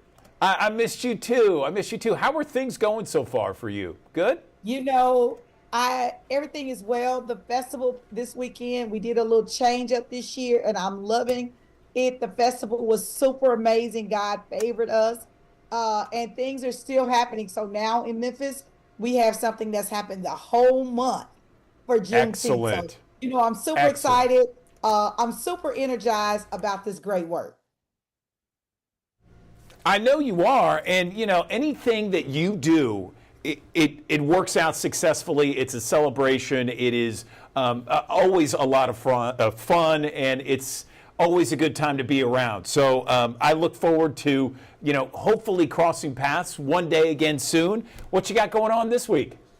Well, I tell you, I want to kick off. There is an amazing revival that's happening in Olive Branch, Mississippi called the Thirst Quenching Revival. My dear brother, my dear friend, Dr. Pastor Cubby Salisbury of the Greater Faith Outreach Ministry. Anybody know me? I love outreach ministry, and I love this revival that he has going on because it's outside the church walls, right? And so it's going to be at the Whispering Woods Convention Center, and he's got some amazing speakers. Pastor Caleb Armour, an amazing young man, Pastor Christopher Lyons, and an amazing pastor out of Baltimore, Maryland, Pastor Farrell. So I'm super excited about this. And I just want to say kudos to my friend of doing something so impactful that's going to impact Olive Branch and the whole Mid-South area. And I'm inviting people to come out and support the thirst quenching revival that is happening. And it starts when? Tonight, right? On Tuesday with Pastor Caleb Armour. So I'm looking forward to seeing so many people as we celebrate and support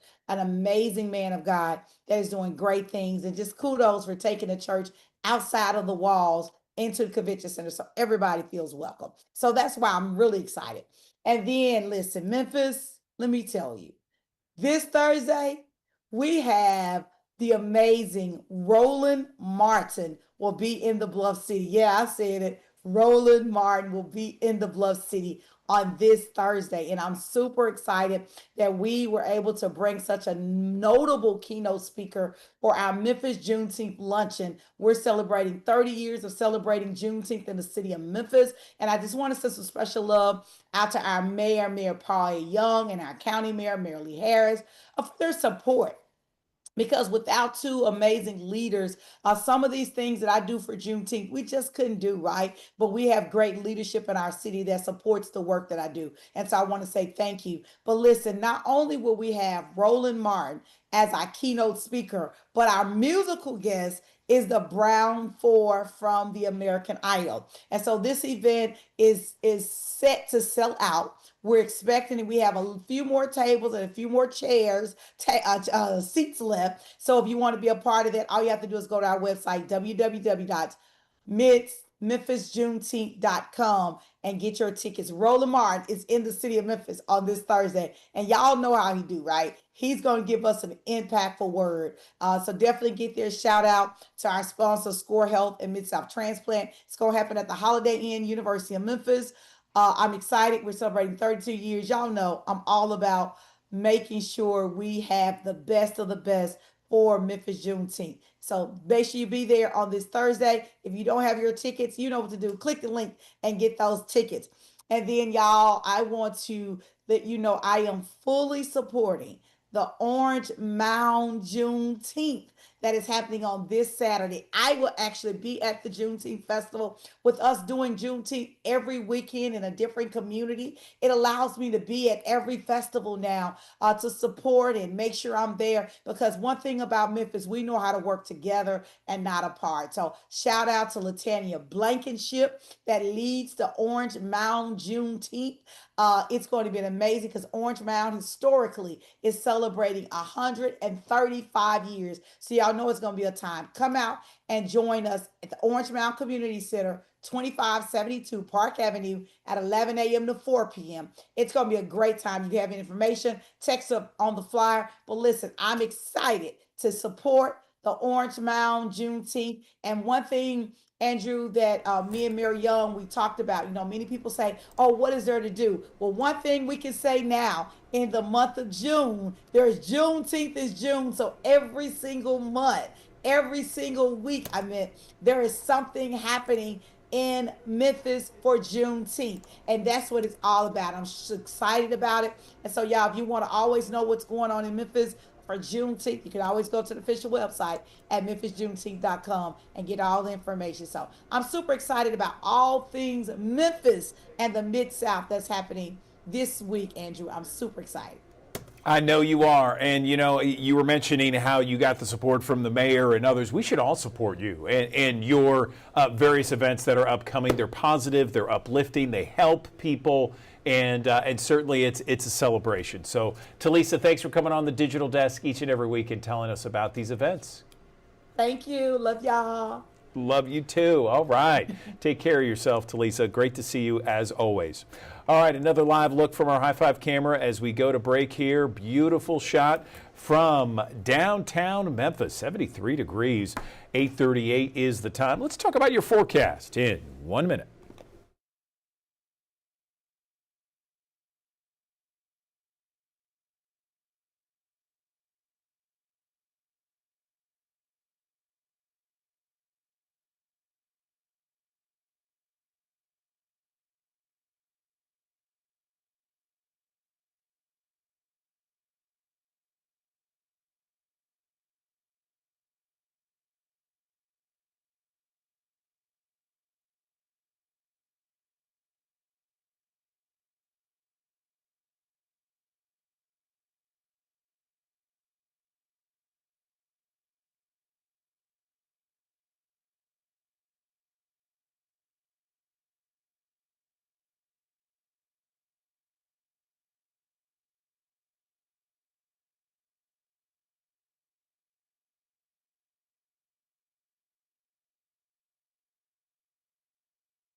Thanks for joining us here on the Action News 5 Digital Desk here on a Tuesday. Bright sunshine, winds out the day, temperatures warming up into the middle and upper 80s before it's all said and done. I wouldn't be surprised given the dry air that's in place here today. A light northwesterly wind might be able to eke out 90 one or two spots here, but a ton of sunshine to go around the area. And of course, that humidity level being on the lower end of the spectrum comparatively to where we were just a couple of days ago, including yesterday for that matter, it definitely will feel a little bit different, a little bit more crisp outside. It's not fall crisp, but it's summer crisp, if you will. Eventually, we'll start to see the humidity levels creeping back up as the winds turn around to the south and east. That will start to happen tomorrow, so we'll start to see the moisture flowing in off the Gulf, gradually building the moisture, and eventually it really just takes hold as we head into the end of the week and into the upcoming weekend. That will eventually lead up to better chances for rain and storms, but not to mention, in between that, when we do have some opportunity for some sunshine to break back out, which is a possibility this weekend, there will be some pretty steamy instances. High temperatures today, 87, but it feels like 89. 90 is what it feels like, 93 for tomorrow. Again, we're starting to add the humidity levels a little bit higher. Stay at about 93, but the actual air temperature, 88 by Thursday. And notice as we head towards Saturday, given what we know, yeah, the humidity levels come up a little bit higher. Feels like temperatures come up a little bit higher as well. Upper 90s, near 100 by the time we head towards Monday. And I think that by the time we head towards the mid portion of next week, the feels like temperatures are going to be running closer to heat advisory territory if the weather pattern stays as it is at the present. That's something that we'll be watching. In the meantime, though, there are opportunities for rain coming back into the fold along with the increase in humidity levels. This not happening today, not happening tomorrow, but we will see better chances for scattered downpours on a daily basis by the time we head towards the mid portion next week. Oddly enough, some parts of Mississippi, 2-3 inches of rainfall in short order yesterday, not a drop here in Midtown Memphis. So, you know, depending on where you are, even yesterday, we had some fairly heavy downpours, and the amount of moisture that's in the atmosphere may exceed what we had just the last 24 hours. So definitely looking at some opportunities for rain, and when the rain does come down, it could be heavy, and that could lead up to some gusty winds, frequent lightning, the typical variety shower and thunderstorm regime of summer coming back into the fold. And yes, that means that even though that the pattern really isn't going to change all that much, above average rainfall potential in play here as we head towards the end of the summer and spring season, heading into the beginning of summer. Here's a look at our first alert futurecast. This is looking ahead to Friday. So again, think about this. We might have a spotty shower or two on Thursday. A mixture of clouds and sunshine to at least start off Friday, then a scattering of showers and thunderstorms during the afternoon hours. Not everybody gets wet, and I want you to understand this is a very coarse model that we're looking at here. So there's going to be breaks in between the showers and thunderstorms here across the area. Notice by the overnight period, the showers and storms tend to fade away as we lose the daytime heating, and we'll perk it back up as the daytime heating cranks back up again on your Saturday. A mixture of clouds and sunshine, upper 80s expected. Do the process over again as we head towards Sunday, though the coverage may be a little bit more widespread, I think, on Sunday. And then as we head towards Monday, we'll at least start off a little drier, then we'll do the process over again. You get the idea. It's a lather, rinse, repeat cycle that will take us all the way through the Father's Day weekend into the start of next week. And eventually, the pattern does break up a little bit. Low 90s will return by Tuesday, about a 30 to 40% chance for a shower or thunderstorm, 20 to 30% rain chances by Wednesday, Thursday of next week, Thursday being Juneteenth. And more than likely, we're talking about one of the warmest days so far in 2025 coming up there. The humidity levels will be higher than what we're seeing here through this period. So I think that 92 is going to probably operate closer to about 105 by the time we head towards the mid portion of next week. So definitely the feels of summer aren't far off from coming into the forecast. And really, they start off as early as today. The only positive note here, besides the sunshine, is the fact that it won't be super humid here today. But the humidity levels, again, on the upward swing through the next couple of days that will eventually lead to those better chances for rain and storms, coupled with stalled boundary to the south of us and a couple of little ripples of low pressure. That'll help to facilitate those scattered downpours on a daily basis as we head through the upcoming weekend and even into the start of next week.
Good morning. Welcome back to the Action News 5 Digital Desk.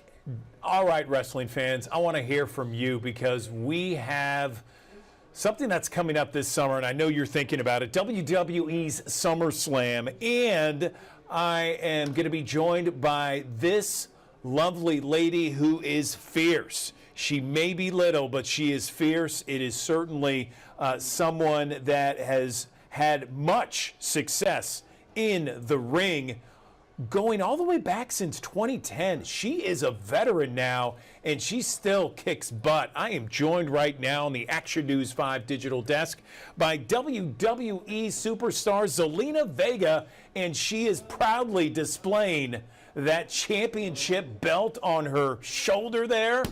Zelina, so nice to meet you. Tell me, how's it going? Good morning. I'm great. How are you? Thank you so much for having me. Oh, yeah, absolutely. You know, we have a lot of wrestling history here in Memphis. I'm sure you're well aware, and I know that SummerSlam's a big, big deal. So tell me about it. Good morning. Good morning. Well, I mean, SummerSlam is always known as the biggest party of the summer, but now it's going to be 2 nights. So it's going to be a jam-packed week of WWE, really, especially for the fans. It's going to be amazing from Monday Night Raw to Friday Night SmackDown to August 2nd and 3rd. It's that weekend, all SummerSlam. So it's kind of cool that you guys get to be a part of it, whether it's, you know, again, the 2nd, the 3rd, or really just Monday night and Friday night. Or be a part of all of them. But either way, we're going to make sure that we bring it for the fans because we're so excited, especially, I mean, it's going to be John Cena's final SummerSlam. So it's like you never know what's going to happen. And I think for me, of course, walking in as champ is going to be really, really fun. I bet. So tell me, like, I love seeing this video. You are, you know, you're beautiful, you're tough, you're fierce. You're all these things, and you've been doing this since 2010. Tell me how someone like yourself gets involved and is a part of WWE. How does that happen? I mean, ultimately, I was starting training when I was 17, so that was back in like 2008. So, but it's something that I've wanted to do since I was 4 years old. I mean, my family were huge wrestling fans. We used to go to Madison Square Garden all the time. I remember my aunt wanted to make a big "Just Bring It" sign, so you had all 10 of us with like different letters, making sure that everybody could see it because we were just so proud to be wrestling fans. And my uncle, well, he's my grandmother's brother, so my great uncle, but he had wrestled also in Puerto Rico. His last match was against Bruno Sammartino. So it runs deep in our family. My cousin, Amazing Red, he started training me from the jump. And it's nice to, feel like I get to represent all of them along this journey. And, obviously being from Queens, being from New York, this is really close to home. And it feels like a different kind of welcome back in a way. I say welcome back from the fans. And, it's something that we always look forward to in SummerSlam. But for me personally, it's a little extra special. So tell me about what it's like to be on tour. What are the fans like? Are there certain moments during the tour where you're just like, this is amazing? And then there are certain times where you're just like, oh my gosh, am I going to be okay getting out of here? Yeah, I mean, I think that's the beauty of it. When you step into this world of wrestling and especially WWE, you get this is the life. This is the life that you're always on the road, but I'm just so lucky. Like I have my husband with me who gets to do it with me along the way.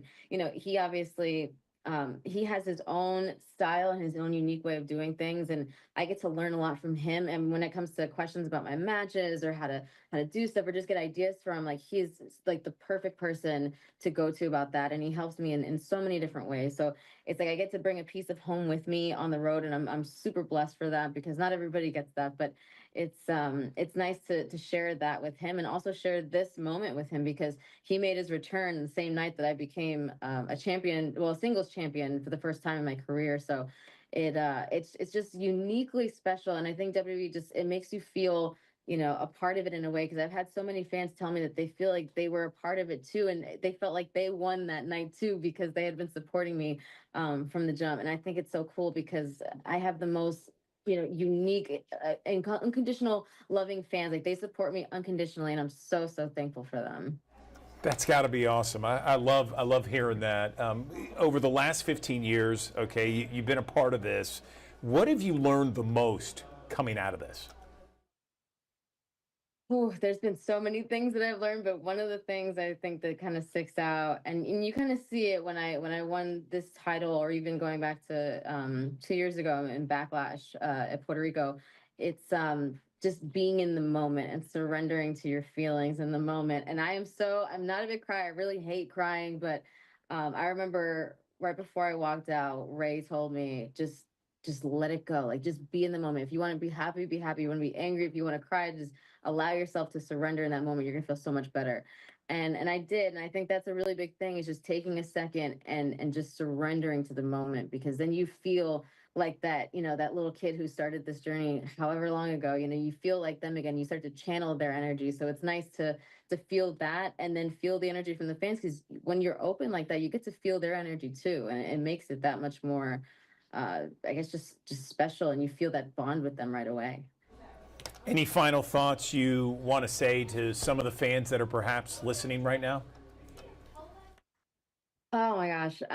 More so that I love you guys. I think, we all do. All of, everybody in WWE, like we have this amazing relationships with our fans and just everybody who watches the product, because you become super passionate about it. I feel like you can't just watch WWE and say like, oh, I casually watch.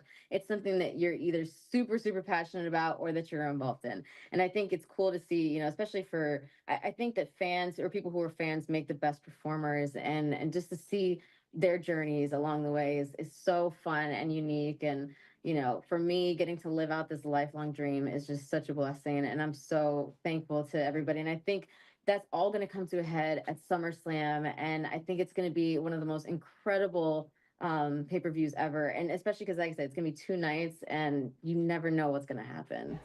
Yeah, SummerSlam, first ever two-night SummerSlam. It's going to be at MetLife Stadium in New Jersey, Saturday, August 2nd, Sunday, August 3rd. And Selena Vega, congratulations on all your success over the years. Thank you so much for joining us on the Digital Desk. And I look forward to seeing you kick some more butt in the ring. We appreciate it. Thank you so much. I really appreciate you having me.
Thanks for joining us here on the Action News 5 Digital Desk here on a Tuesday. Bright sunshine winds out the day. Temperatures warming up into the middle and upper 80s before it's all said and done. I wouldn't be surprised given the dry air that's in place here today. A light northwesterly wind might be able to eke out 90 one or two spots here, but a ton of sunshine to go around the area. And of course, that humidity level being on the lower end of the spectrum comparatively to where we were just a couple of days ago, including yesterday for that matter, it definitely will feel a little bit different, a little bit more crisp outside. It's not fall crisp, but it's summer crisp, if you will.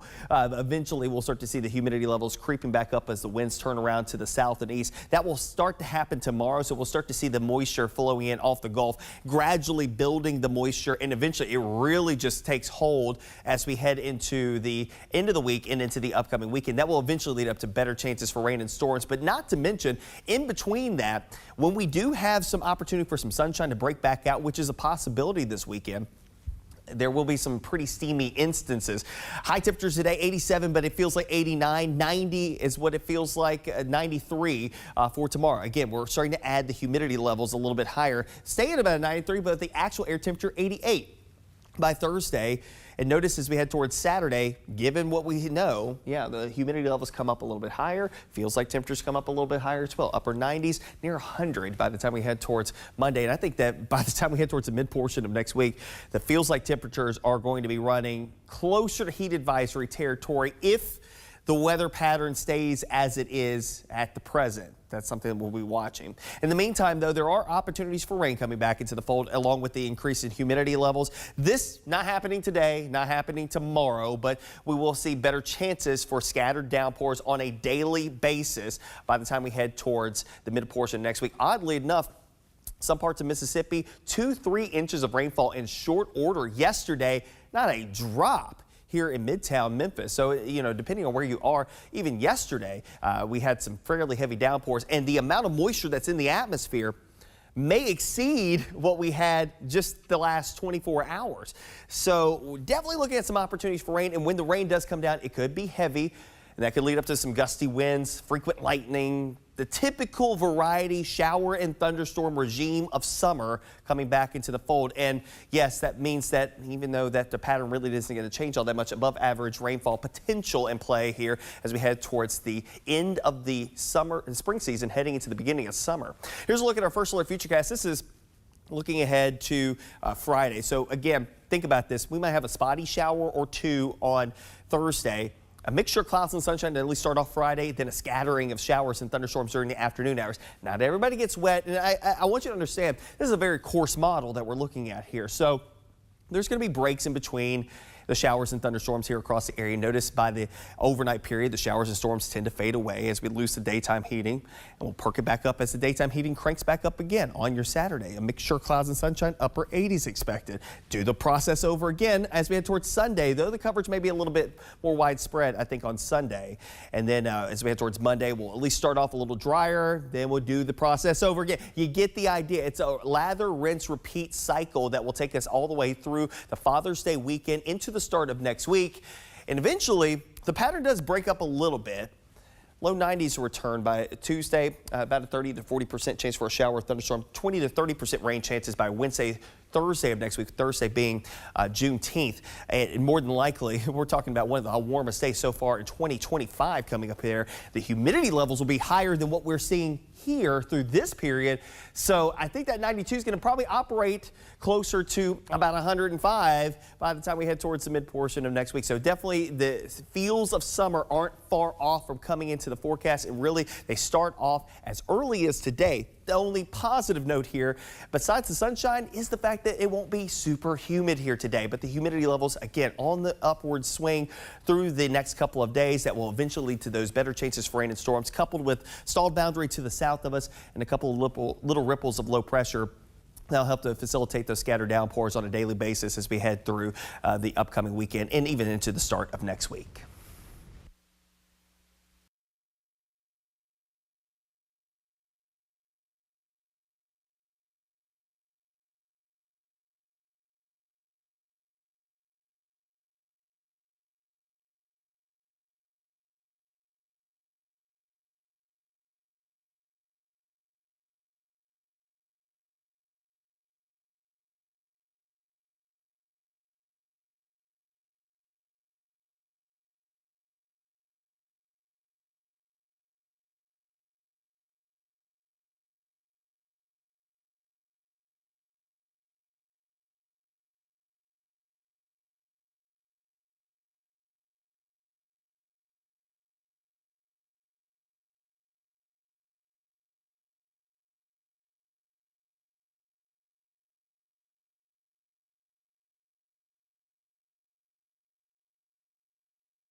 Good morning. Welcome back to the Action News 5 Digital Desk. Let's check in with the Shelby County Sheriff's Office because they have a huge hiring event that they're working on right now. I'm joined on the Action News 5 Digital Desk right now by our friend Alexis Alameen. She is with the Sheriff's Office and is actually a deputy with corrections.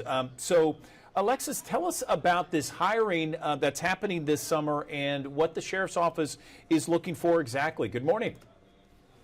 Good morning. We're currently hiring for a corrections deputy. You can start your career right after high school. You have to be 18 years of age, high school diploma, and a valid driver's license. The process is a 12-week process. It's also a paid training. We are currently offering a $5,000 sign-on and retention bonus. Okay, and so give me an idea of is this a push to have more correctional officers because of a larger grand plan? Is there always been a deficit? Tell me why, because 330, it seems like a lot right now, isn't it? Yes, sir, it is. We're currently pushing 300 plus corrections deputy in our facility due to the staff shortage that we currently have going on at the moment. Okay, so let's reiterate a little bit of what you were saying just a minute ago, Alexis. You were saying starting pay would be above $48,000, top pay reaching out of over $62,000 after 5 years, and then there's a $5,000 signing bonus. Is that what you said? Yes, sir. Okay, and talk to me about residency requirements, and is there a physical? I mean, what else is involved? Okay, currently for this position, there is no residency requirement, and we're also, the physical agility test is not required as well. Okay, and so what do people need to do? Is there a certain job fair? Do they need to apply online? How's the process work? We currently have a website. It's www.scsocareers.com. If they're interested in the position, they're going to go on there and apply for the open position. Okay, so there's not necessarily a job fair or a place where people can meet in person and you guys do interviews on the spot, is there not? No, sir, not at the moment. Okay, tell me about college incentives, training opportunities, that sort of thing. I understand that's part of the package too, right? Offer college incentive. It is a 7.5 percentage for pay. And we also, you can have a bachelor's degree or master's degree and you will get paid for that. The training, it is a 12 pay week, Monday through Friday from 8 to 4:30. And that's about it. Okay, and you know, a lot of people might be intimidated with the idea of being a corrections deputy, a corrections officer. Tell me a little bit about your job, how long you've done it, what's it like? Give me a day-to-day. Okay, I've been with corrections for 8.5 years now. No day will never be the same. I actually enjoy what I do because I enjoy helping others. The different things that you see throughout the facilities. You have your good days, you have your bad days, but your good outweigh the bad. It's just another day. Okay, all right. Well, give us that website one more time so if someone's interested, they can go and apply. The website is www.scsocareers.com. Okay, Alexis Alameen, we appreciate your time on the digital desk. Thank you, and best of luck to the Sheriff's Office on hiring more than 330 corrections officers this summer. We appreciate your time. Right, thank you. Thank you.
Okay, good morning. Welcome back to the Action News 5 digital desk. You know, there are so many great Memphians doing some amazing things each and every day. And some are local, some are regional, but then there are a few that are doing amazing work nationally and internationally. And I want to tell you about Shaw Jones. He is a native Memphian, and he is someone that is on TV, he's in movies, and he recently made his off-Broadway debut. He's in TV, he was on NCIS, he was on Criminal Minds, Star Trek Picard, in movies 5th of November, Proximity, The Forever Purge. Recently made his off-Broadway debut in an original play. It's called Wounded, and he has a recurring role on Jimmy Kimmel as well. Maybe you've seen him. Either way, it's just great to see a native Memphian doing great things, and I'm joined on the digital desk by Shaw Jones right now. So, Shaw, let's first talk. It's great to meet you online, by the way, and tell us first off about your Memphis roots and how that propelled you to an incredible, successful career on the stage. Good morning. Good morning.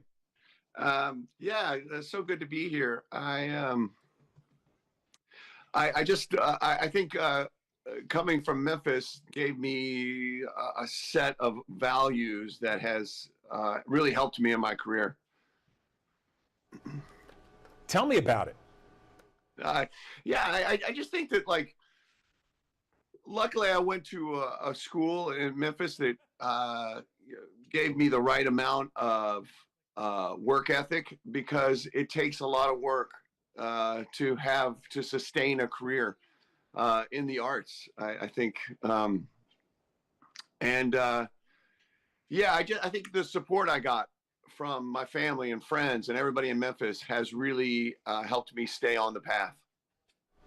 Fantastic. So, you know, we have thousands of people that watch us each and every morning here on our digital channel, the Digital Desk. I'm sure there might be some folks that say, hey, I remember Shaw back in the day. Right. So, so tell me where you went to high school. What did you do? Did you hang out in certain spots?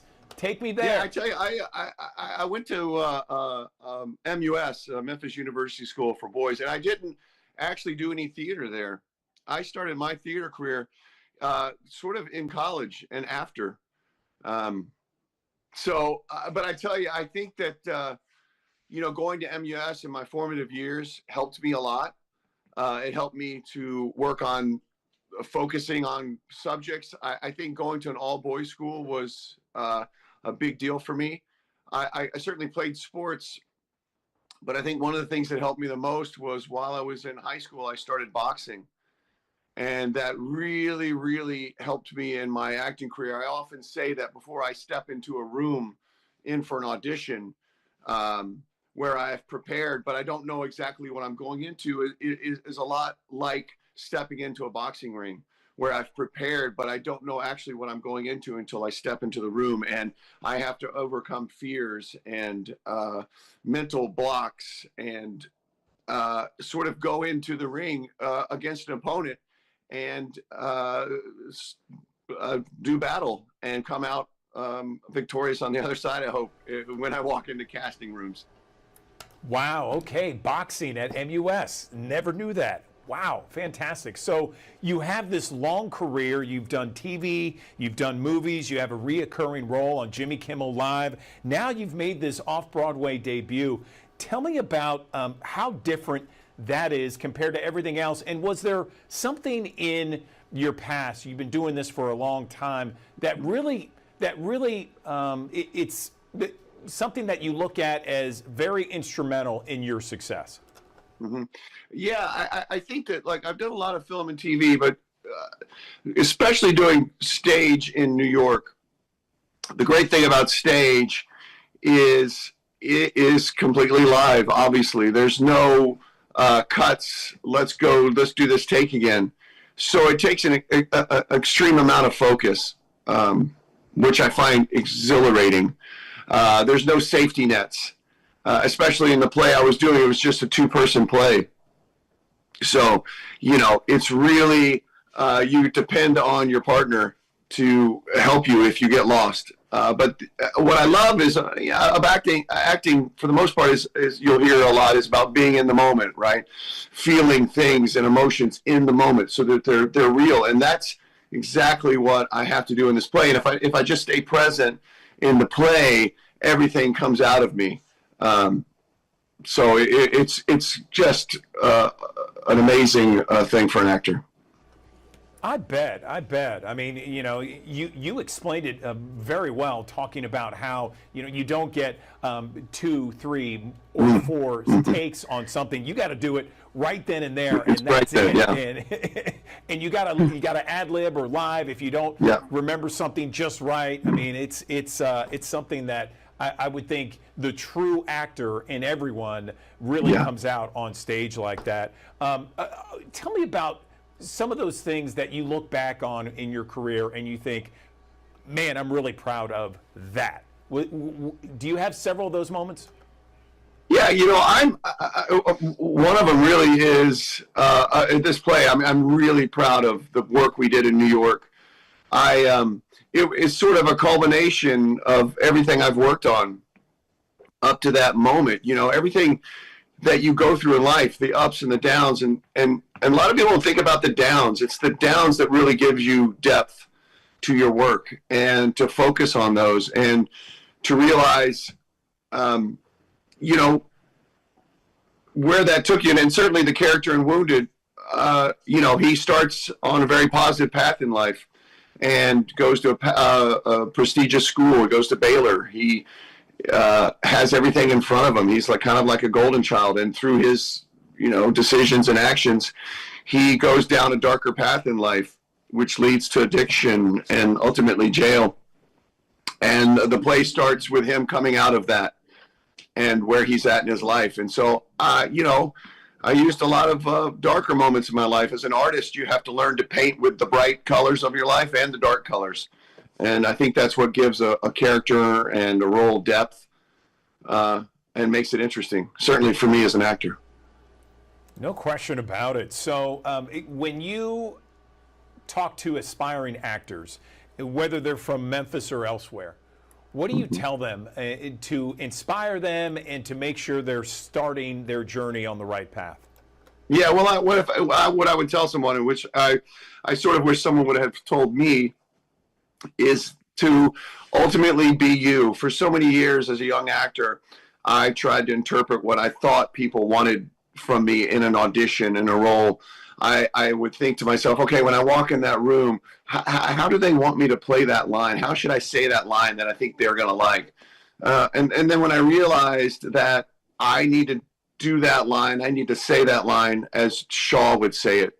If I would filter it through Shaw's life, that line, that sentence, when I filter it through my life and my experiences, how it comes out, that's the way I need to do it. And when I started doing that is when I really started working a lot more as an actor. So I would tell any young actor to be you and to say it how you would say it, to interpret it. I get a lot of auditions sometimes where they want me to do a couple different takes. And, sometimes I just send in one take. I send in, this is how I interpret the role. This is how I interpret the character. This is how I'm going to do it. And if you like it, great. If not, maybe I'm not the guy. But if you hire me, this is what you're getting. When you come back home to Memphis, are there places you have to go, or places you'd like to see? I tell you, I have to see family because I just find it. I need that in my life, and I certainly do all the haunts. I definitely have to go. It sounds cheesy, but I've got to go to Corky's and Rendezvous because my kids make me take them there, and they like to gorge themselves. And then, I need to go down to the river. I spent a lot of time down there. I found a place I would go sit and just kind of be with myself when I started early on in boxing and sort of ground myself. And I go there sort of as always a thing, just to remind myself of where I came from. Awesome, Shaw. Well, listen, it's great to talk to you. Great to meet you. And yeah, thank you. Easy about wanting Memphis barbecue every time you come into town. It's ridiculous, but it's true. It's so good, isn't it? Yes.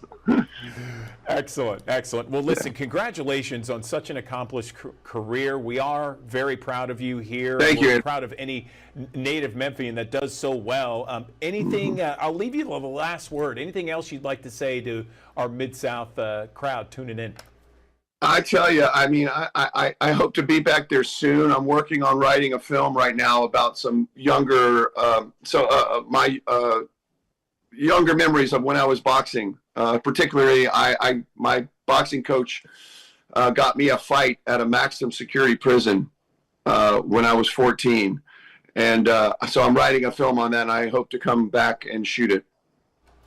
Wow, that's awesome. I love it. That's what they call a tease in the industry, right? That was great. Yes. All right, Shaw. Well, listen, thanks for coming on the Digital Desk. Congratulations once again. You bet. We appreciate it.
All right, good morning, everyone. Welcome back to the Action News 5 Digital Desk. I am sure you saw this announcement live at the Garden, and the concerts coming our way this summer. Let's bring in Olivia Wall, she's Director of Marketing and Communications for Memphis Botanic Garden. Quite a lineup this year, Olivia. Good morning. How are things? Good morning. We are live from the concert lawn here, so super excited to be talking to you about our wonderful lineup we have for this summer. Yeah, it looks great. So take me through it. How is it? How do you guys get these concerts, and what goes into creating a lineup like this? Yeah, absolutely. Our live team works year round to ensure that every summer we offer epic concerts under the stars at the Radiance Amphitheater. We love what we do, and so we, work together and try to secure a lineup that is great for Memphis and for all of our wonderful concert goers. Yeah, I see it here. So we got June 21st, Third Eye Blind. We have July 18th, Parker McCullen. August 23rd, Darius Rucker. September 6th, ZZ Top. And then you finish out the season September 19th, Steve Miller Band. Tell me, I know you're looking forward to every single concert, but tell me one of those that really you have your eye on. I mean, I'm, a little bit more alt in my music choices, so I'm super excited about kicking off the season with Third Eye Blind. They're going to be joined by special guests. Their support act is Joy Bomb, who is a local band here, so we're super excited about that. I'm inviting some local Memphis talent onto the stage as well for that concert. I mean, Parker McCollum, he's wonderful. It's going to be a great show to really hit that mid-July. Darius Rucker, super favorite of Live at the Garden in Memphis. Who doesn't love Darius Rucker? And obviously you can't go wrong with really, rounding out the season with just like classic rock superstars, ZZ Top and Steve Miller Band. Yeah, they're fantastic. I've seen both of them. In fact, I saw Steve Miller a number of years ago live at the Garden, and they brought up, I believe, some of the Stax Music Academy artists. It was fantastic. It was a great show, and certainly enjoyed it. And what a great venue the Botanic Garden is to see some of these shows outside. Can you talk about all the different aspects that go into seeing a show there? I mean, you can bring your food, you can bring your drink, all that stuff. Absolutely. Yeah. So what's wonderful and unique about the Radiance Amphitheater at the Memphis Botanic Garden is we want you to come and enjoy a night out. We want it to be an experience and a memory for you to have forever. So we invite folks to bring their own chairs, bring picnics, bring coolers, set up, find a great spot on the lawn, and enjoy the evening. And there's a great, band and music happening, but it's also a really good opportunity to get with your community and just enjoy a wonderful nature under a tree canopy just alongside Audubon Lake. So tell me how much tickets are and how people can get a hold of them. Yeah, absolutely. So right now we still have our season passes online. So that means you get a ticket to every single show. And those are $340 starting at $345. Plus fees, and then individual lawn shows, maybe you have some conflict with dates, starts at $70 for our individual lawn tickets. And those are all available via Ticketmaster.com.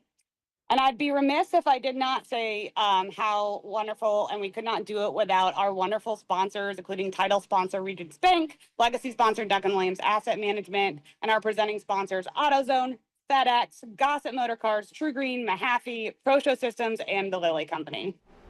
Wonderful. Olivia, it looks like a great season to embark upon at Memphis Botanic Garden, live at the Garden. There it is, an amazing lineup this year. Certainly a ton of fun no matter who's playing there at Memphis Botanic Garden. Olivia, thanks so much for joining us on the Digital Desk. We appreciate it.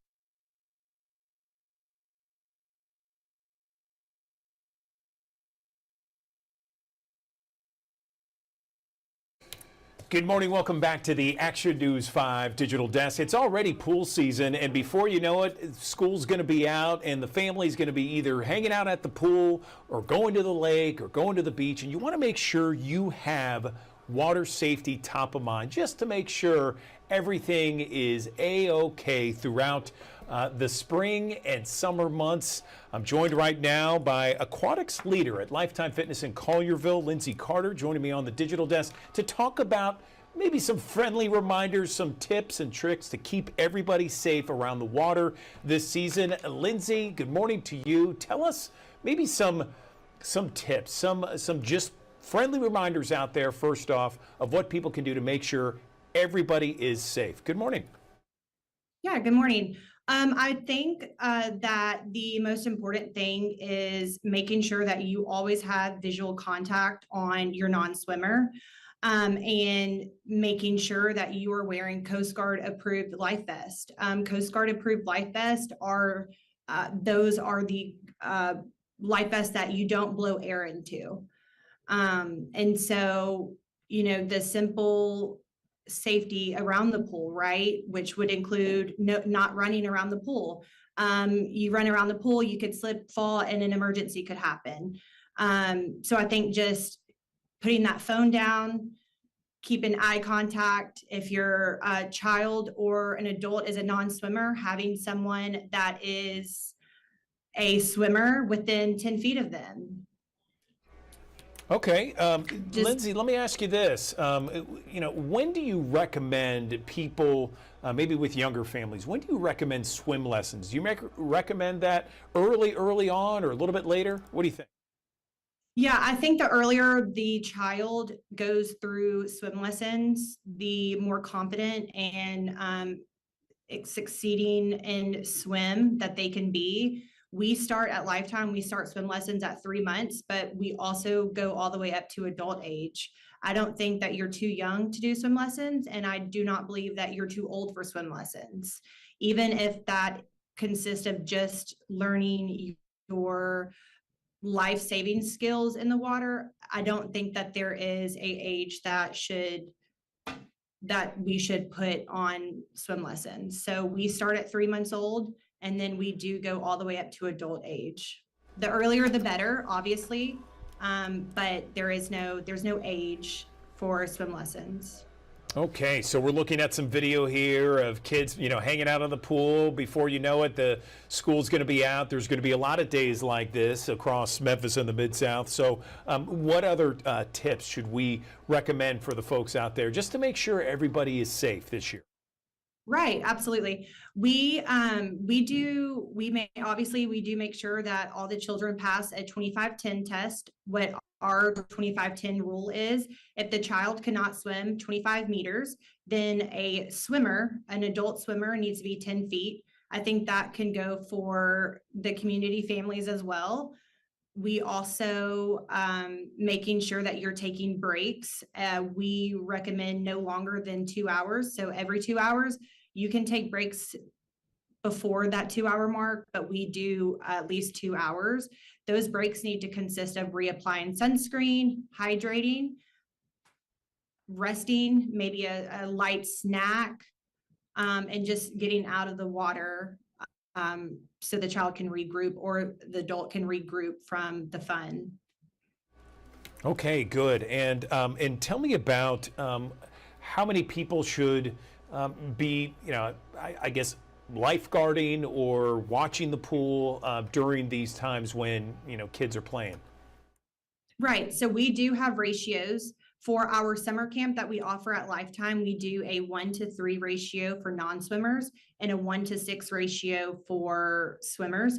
For lifeguards, it's 2 lifeguards per 25 kids for our outdoor pool. We typically have 7 to 8 lifeguards on duty watching during the summertime. Indoor pool, it is a little bit different. It's 1 guard per 25, but when we do open our outdoor pool, we do have 2 guards per 25 kids. So roughly about 7 to 8 guards on duty during our pool season. Where do parents often make mistakes from your perspective? Where do people kind of get in trouble? Technology, phones, getting out of the water when your child is still in the water, taking your eyes off the water. I think a lot of times the parents like, yeah, my child can do that. And your child may be able to do that. I think that when there are a ton of children in the pool and everyone's having fun, sometimes the child may look at another child and start doing what they're doing, maybe not knowing that that requires a different skill, that child's a different age.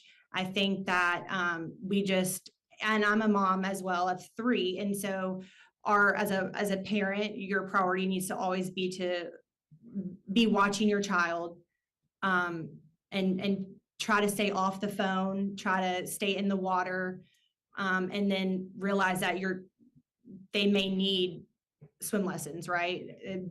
Every child needs a refresher when it comes to swim, because most of the time they take that winter season off. They're not in the pool as much. So just acknowledging that, let's get a refresher. Let me make sure that all the skills are still there.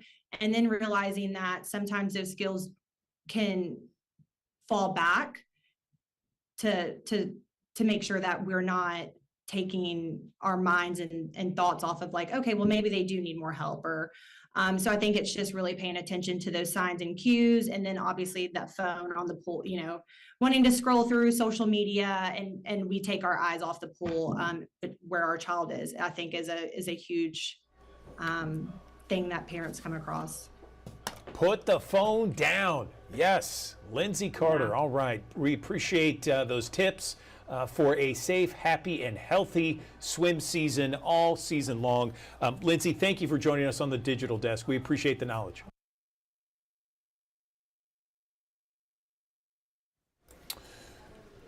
Catherine, good morning. Can you hear me? Good morning. I can. Great, great. Okay, we're in the commercial break. Before we come to you, we have 45 seconds. We appreciate your time. Thank you. Okay, hang on.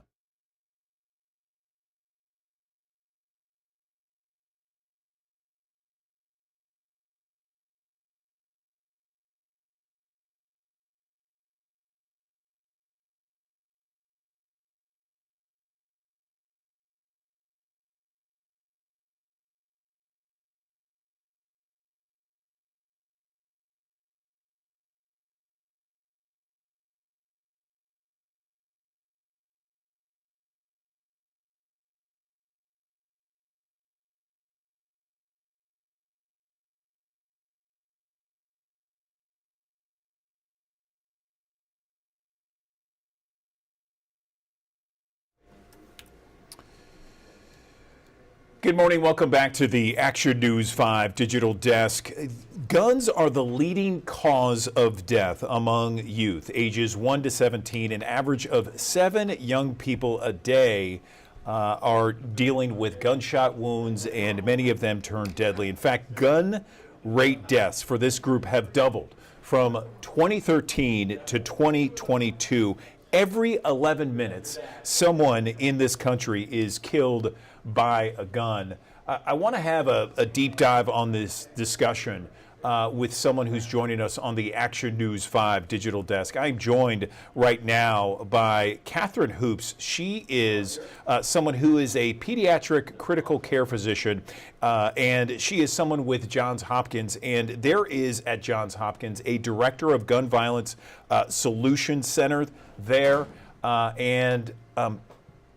Catherine, good morning to you. I want to talk a little bit about the ways and the solutions to best prevent gun violence all across the country. Good morning. Good morning. Thank you so much for having me. And, like you said, gun injuries, gun violence is the leading cause of death in children in the U.S. right now. But many of these injuries are preventable. And so I think the most important thing that we want people to know is that a simple act to safely and securely store all firearms can help to save lives, especially kids' lives. So let me talk a little bit about that right now. Is that the most important thing, safe storage of the firearm? I mean, how much, and I don't have the analytics, perhaps you do, but how much could that reduce gun violence when it comes to children? Yeah, absolutely. So we know through decades of research that safe storage prevents firearm injuries and firearm deaths by not just unintentional shootings, but homicides, suicides, especially among youth. In fact, a study earlier this year showed a substantial reduction by 6 to 32% in youth firearm suicides from safe storage laws that compel safe storage behaviors in states that have them. So we know that this is a really effective intervention to interrupt a pathway from access or exposure to use and to injury. It basically puts a barrier in place so that when a curious toddler finds a firearm in a nightstand, if that gun is loaded, there is a trigger that they can pull and cause harm. But if that gun is in a safe, there are buttons that they can push, and that child won't be harmed by that firearm if it is safely and securely stored. So I know that about half of all states have some sort of safe storage regulation. Where do we stand here in the Mid-South? We have Tennessee, Mississippi, and Arkansas here. Is this something that you guys are pushing for in states that don't have the regulations? Yeah, so over half of states do have child access prevention or safe storage laws that promote safe storage behaviors. But even in states that don't have safe storage laws, people can still practice safe storage. By normalizing conversations about secure storage, we can help to promote these behaviors in all states. States that do have them, we can encourage more people to adopt these behaviors. And in states that don't, people can still do it, to take it upon themselves to safely store their firearms. That's a great point. It doesn't matter what the laws say as long as you practice safety, and one of the elements of safety is having that safe storage at home. Then your family should be better protected that way. Anything else that you feel is important about this issue? I know that you're part of this research there from the Johns Hopkins Center for Gun Violence Solutions, right? Yeah. So I'm also a pediatric critical care physician. And so in addition to the research that our team does, I work with patients and families every day to educate them on secure firearm storage, on injury prevention. And so we know that lives can be saved when firearms are stored unloaded, locked, separate from ammunition in a way that's inaccessible to kids, right? So kids don't have the code to the safe. They don't have access to that key. And if someone becomes at risk, you might consider changing the code or keeping the key with you, or maybe even getting the guns out of the home for a period of time. But we know that safe storage, when properly implemented, will save lives. Is that, Catherine, the biggest issue facing a lot of gun owners in terms of what you see from your perspective when it comes to gun violence with youth and teens, gun storage? What are some other mistakes that gun owners make when it comes to this issue? I think that, really safe storage is a simple step that everyone can take. I think also it's helpful to have these conversations with families, with gun owning families, with non-gun owning families, to understand potential sources of risk. Again, families might think that they are protecting their family and keeping their firearm in a place that's inaccessible, like in the back of a nightstand drawer, on a high shelf in a closet.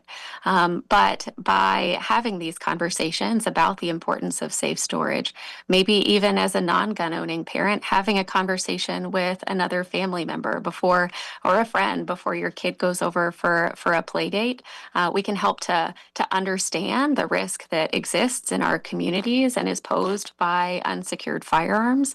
We think this is one of the most important ways that we can intervene to prevent all firearm injuries, both adult and pediatric, but especially in kids. Is there a place online, Catherine, where people can go and just learn more about what we talked about, perhaps through the Johns Hopkins Center? Yeah, absolutely. So I have a wonderful toolkit that has some of those conversation starters, research, and other information on our website that you can find at t.jh.edu/safe storage, or you can just search for Safe Storage Saves Lives. All right, Dr. Catherine Hoops, pediatric critical care physician, Johns Hopkins Center for Gun Violence Solutions. Appreciate your time on the digital desk. Very valuable information there. Simple, easy ways just to cut down on some of the gun violence there affecting so many of our youth. We appreciate your time. Thank you. Thank you. Okay, another live look from our High Five camera here as we go to break. This is in downtown Memphis on a Tuesday. It is looking very nice, already 78 degrees at 9:37. Let's talk about your forecast in 1 minute.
Thanks for joining us here on the Action News 5 Digital Desk here on a Tuesday. Bright sunshine winds out the day. Temperatures warming up into the middle and upper 80s before it's all said and done. I wouldn't be surprised given the dry air that's in place here today. A light northwesterly wind might be able to eke out 90 one or two spots here, but a ton of sunshine to go around the area. And of course, that humidity level being on the lower end of the spectrum comparatively to where we were just a couple of days ago, including yesterday for that matter, it definitely will feel a little bit different, a little bit more crisp outside. It's not fall crisp, but it's summer crisp, if you will. Eventually, we'll start to see the humidity levels creeping back up as the winds turn around to the south and east. That will start to happen tomorrow, so we'll start to see the moisture flowing in off the Gulf, gradually building the moisture, and eventually it really just takes hold as we head into the end of the week and into the upcoming weekend. That will eventually lead up to better chances for rain and storms, but not to mention, in between that, when we do have some opportunity for some sunshine to break back out, which is a possibility this weekend, there will be some pretty steamy instances.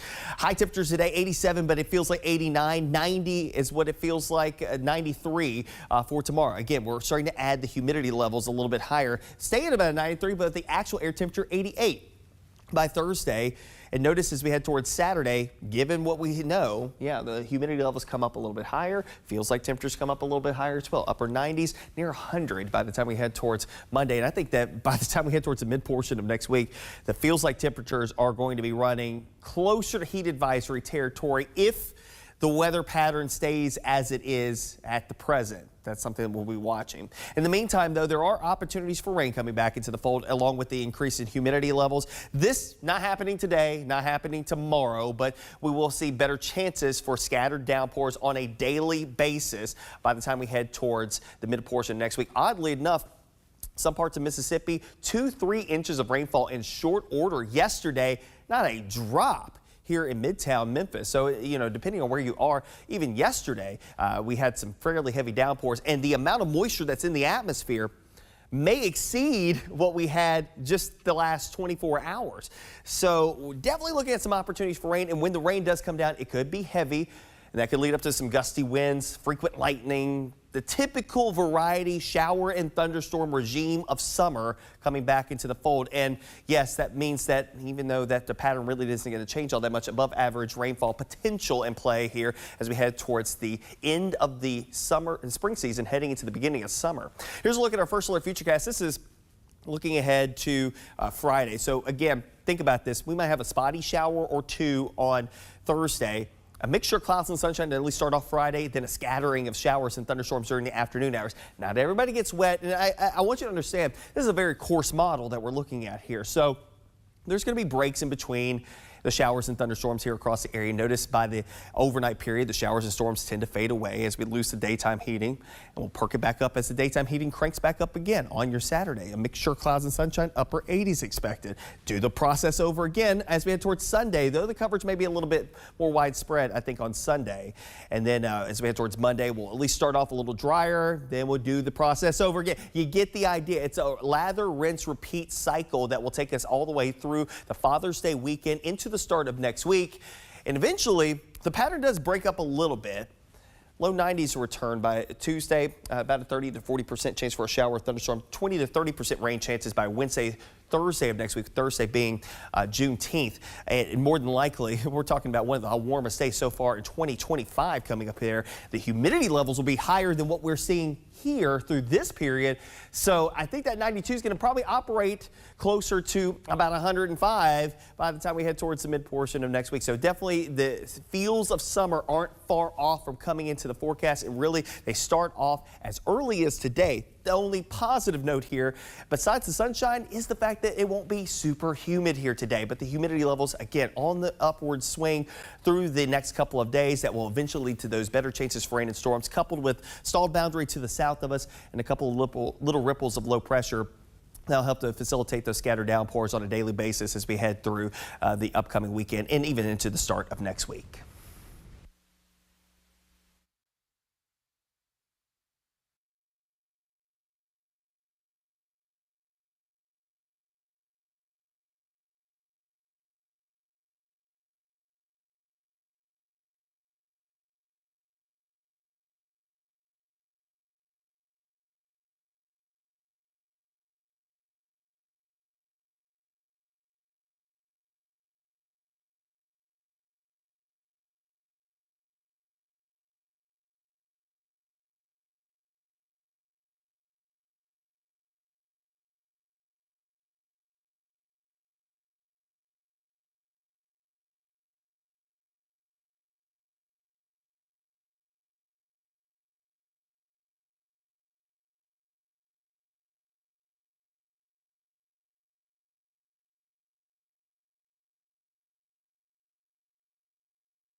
Well, good morning. Welcome back to the Action News 5 Digital Desk. Have you ever been to the World War II Museum in New Orleans? If you haven't, you are missing out on an American treasure. I went there with my family a number of years ago, and I was blown away at how comprehensive, how amazing this museum is. I think it's one of the best in the country. And joining me now to talk more about this museum and what's being offered as we approach the D-Day anniversary, the 81st D-Day anniversary, is retired Army Colonel Peter Crane. He is Vice President of Education and Access at the National World War II Museum in New Orleans.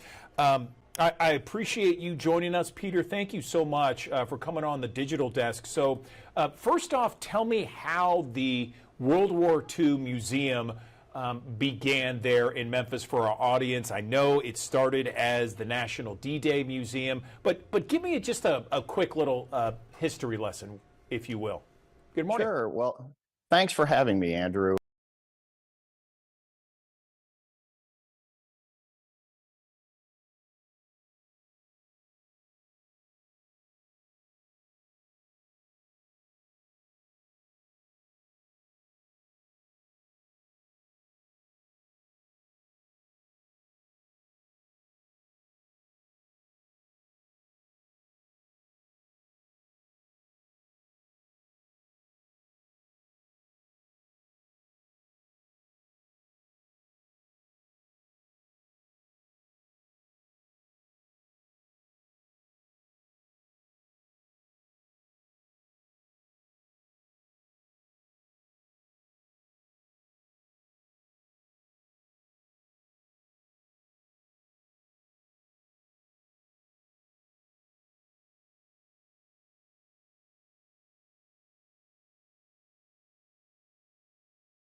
Tyler, is this good? Yeah, I love it. I love it. Okay. Yeah, it's like I lost my little bag of tools. It's in a car at the station somewhere, but I was switching out cars and it's been misplaced. Like my Leatherman and all the various screwdrivers and stuff, so that's a search in progress.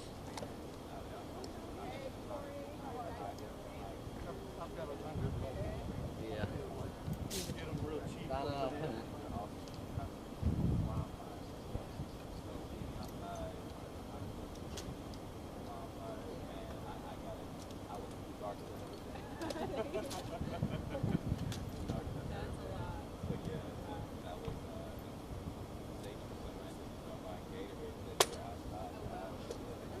For my assistants and that's crazy. That's okay. Thank you.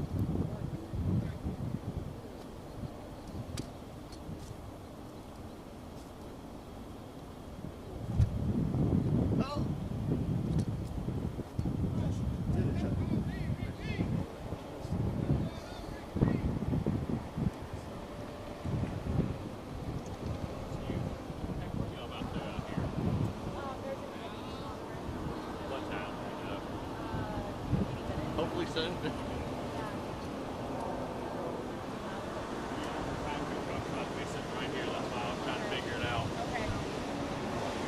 Excuse me. The About to take concrete my truck spot. is coming right here.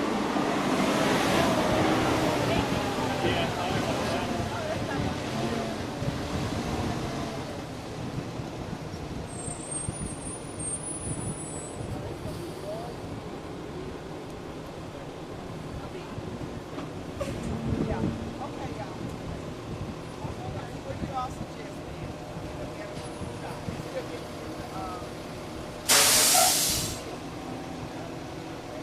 I mean, I guess we could just go underneath, like right there, right outside the door. I mean, it's people's property, so anyone can go there. Well, it's a hazard. No. I meant like inside, like underneath, like.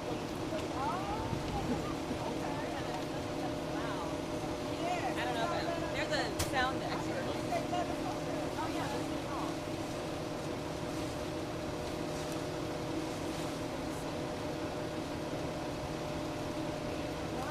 Not in their property. I'm saying around.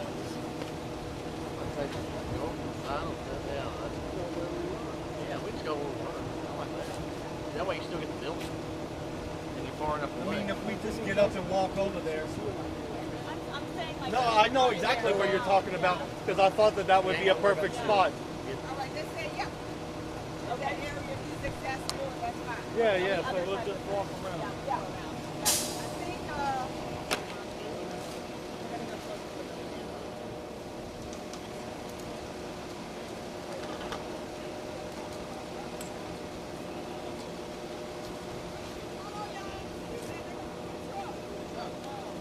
what y'all want to do?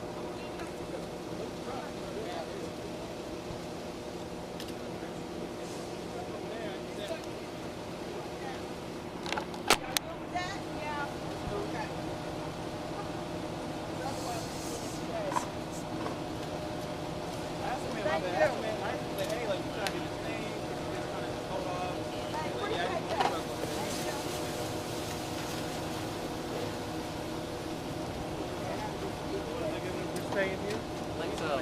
Yeah, that is.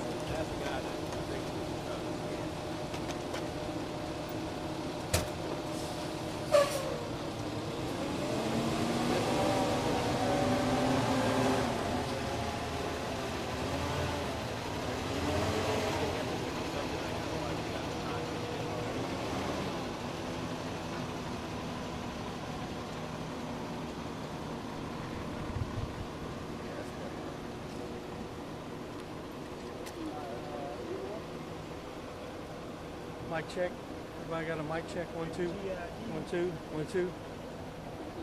Hey, Desmond, look on that live view. You see the mic? 1, 2, 3, 4, 5? Yeah, I see levels Okay, on both. good deal. All right. I see levels on both. 1, 2, 3, 4, 5. 1, 2, 3, 4, 5. Tyler? Oh, the problem is Good? get his The sun got behind that tree. Was But trying if they stand back behind here, you're still covered. It doesn't really matter, right? We're talking. We can always adjust a little. We can always tweak it. In 5 minutes, that it'll be out. Yeah.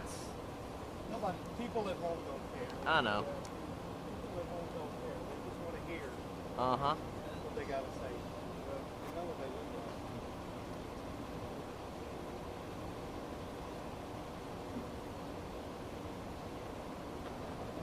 They'll be the one. Why are they not standing in the shade? That's what people at home will say. Nope. Every time. Why are they not standing in the shade? Them idiots. It's 85 degrees. Yeah, see one? There's a tree right in front. Somebody.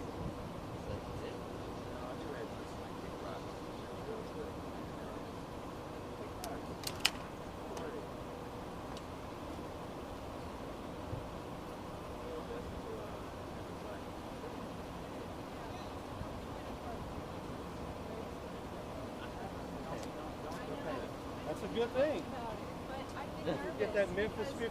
Everybody is telling me, oh, this place sucks, and somebody else is like, but I love that place. And I'm like, I'm of the vein, like, you know what, you have to let your own taste buds be the taste like that. What some people like, other people dislike. Here's the deal, the longer you delay it, the longer you prolong that extra 15 pounds you're going to gain. After everybody moves here.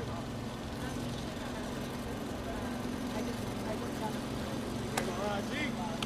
You guys? All right, what you working with?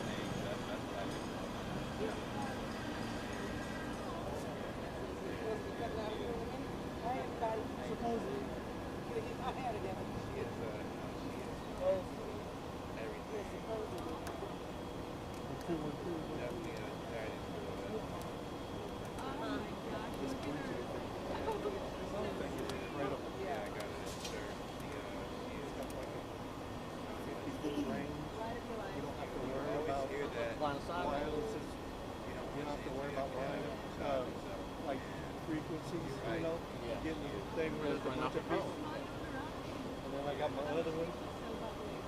And I'll shoot B-roll on the phone, and if we get an interview, I can just shoot it right on my phone. I shoot from 4K. I can bang that shit out, and we transfer it back, and they can have it all back. We're done. It's crazy because my mom's birthday, like, I'm an Aries, she's an Aries.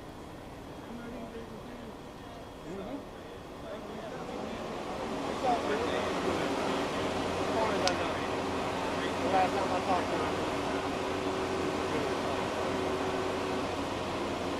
Probably still use a real job. I think he's still I don't know, maybe not. I don't know.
I'll be live on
hurry.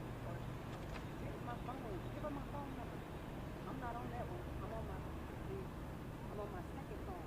She can text my regular phone. Give her what's going on this phone. Don't be doing this on my phone. They're not ready. I guess we're just going to go live.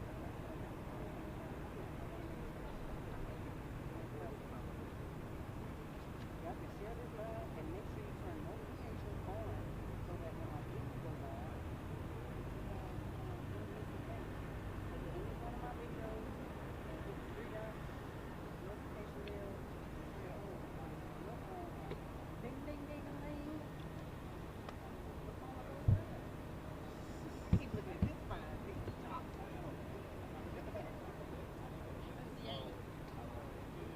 She not married.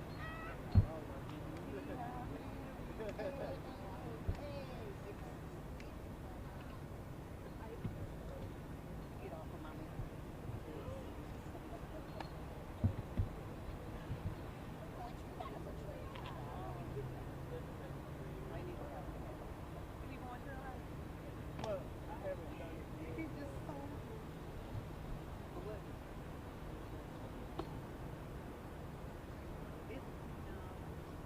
we ain't gonna do this on camera because I want y'all to hate it.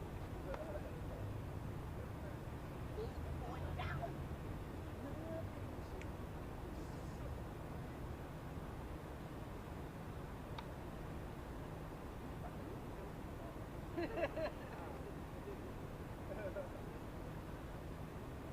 Oh my God.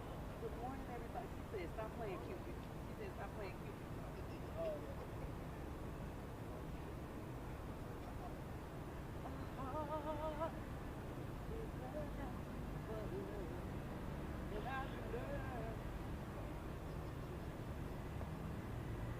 Playing with me, y'all. I'm outside today. I'm working every day until next Friday, so y'all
upstairs, okay?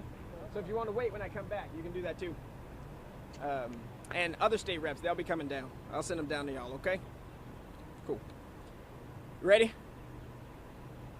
Somebody say ready. Ready. All right. Hey, I'm Tennessee State Representative Justin J. Pearson, and I have the privilege and honor of serving District 86. Just left a meeting with Mayor Young and other state leaders about what's happening with XAI, the plans that they have, the proposed permit that they have, and also shared some ideas about where we need to go forward. And the truth of the matter is that clean air is a human right. How XAI has been operating with the lack of transparency, how they continue to operate the turbines that they have had without even using the best technology possible is wrong, is immoral. They operated and constructed these without the input of the community, and we and he as the mayor has to use the power and authority that he has, not as it relates to permitting, but as it relates to helping to bring corporations and people to the city of Memphis to use his power to demand the best for the people. We, again, have to have leadership that listens to the voices of the people who are most marginalized. And yes, people in 38109 want to see investment. We've not had investment in our community for decades, and it has led to a lot of problems, including dealing with issues of potholes, including dealing with housing insecurity and problems that we have. But we don't want that at the sacrifice of our very lives. Our lungs are not for sale to XAI, Elon Musk, Valero Oil Refinery, Tennessee Valley Authority, Nucor Steel, or anybody else. And so while the presentation did tout a lot of things that were potentially possible with XAI, the reality remains the same. And we have to be grounded in facts and in truth. Today, XAI is polluting our community unpermitted against the Clean Air Act. Today, XAI is hurting people in Boxtown, in Westwood, in Walker Homes, in West Junction, a community where my family has been for over a century, where I not only represent as a state representative, but where I live. And so while I'm thankful that the mayor brought folks together today, the reality of what we are dealing with is that we should have been included in the conversation before this project ever came here. Because you know who would have asked questions about public health? I would have. You know who would have asked questions about the environment? I would have. And when corporations and the Chamber of Commerce are the ones that are dictating what needs to happen for our community, these are the types of results that you get, where corporate interests, corporate profits, the wealth of the richest man in the world takes more precedent than the people. And that's what's wrong. That's what's immoral, and our community has to be educated about the problems, just as I was seeking to provide education to Mayor Young. Our city and our county has been in non-attainment as it relates to smog for over 3 years. We have an F in air quality. We've been labeled an asthma capital of the United States of America. We have the highest number of children with asthma hospitalizations in the state of Tennessee. We have a significant problem, and having people operate in our state with unpermitted, unregulated pollution. They built a gas plant in the middle of Southwest Memphis, and nobody stood up and said, you know what, that's wrong. That's not just immoral, we believe it is illegal and against the Clean Air Act and the local implementation plan that the Shelby County Health Department and Mayor Lee Harris are supposed to ensure is being implemented. And so Mayor Young, he has been out, he has seen the resistance of the people. Silent and invisible Lee Harris has not spoken out so much, and we are still demanding that the Shelby County Health Department deny XAI's permit because we cannot increase the amount of pollution in our environment. We cannot afford it. Smog levels are too high, asthma and respiratory illnesses are too high. Our lives and our lungs are more important than anybody's corporate profits. Now, Mayor Young has invited me back to talk for a few minutes, one-to-one, which I'm more than happy to do. I'm willing to talk to anybody about this issue and about this problem because we need to put power and advocacy toward the people, not on behalf of corporations. Corporations gonna be just fine. XAI is run by the richest man in the world. They are going to be okay. But the folks down in Boxtown, in Westwood, my mama, my daddy, my brothers, Auntie Sarah Gladney, Mama Easter Knox, people with COPD, those are the people we have to continue to fight for, speak up for, and do everything we can to ensure that they have a clean, healthy, and safe environment. That isn't something secondary. That doesn't come after the deal's been struck. That is what you say, and that's how we need to think first. I'll take what questions you have. Dominique.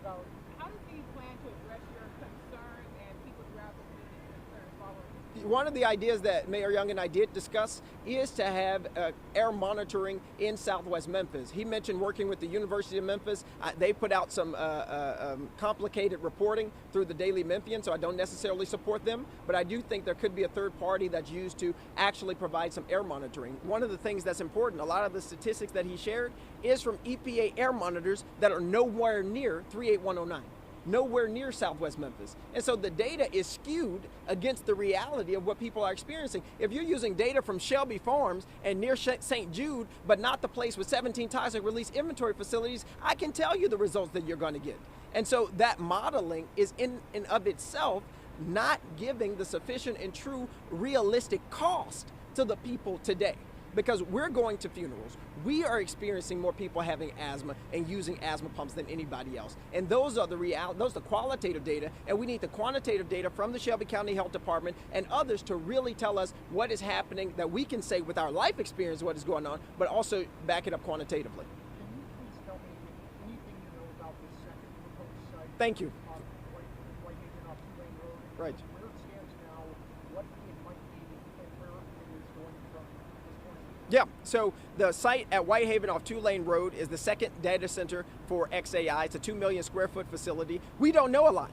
There's consistently a lack of transparency from XAI. They haven't held one public hearing. They haven't held one town hall. They keep doing secret and private meetings with elected officials or with the chairman's circle of the Chamber of Commerce, but they're not meeting people in Westwood. They're not meeting people in Walker Homes or West Junction. They're not meeting people in Whitehaven. So all of us, and I think including a lot of the elected officials who I was just around, we find out everything the same time you all find it out. When the Chamber of Commerce, who works for XAI, sends out a press release saying what they're going to do.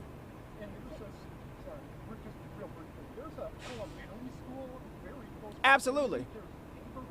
Absolutely.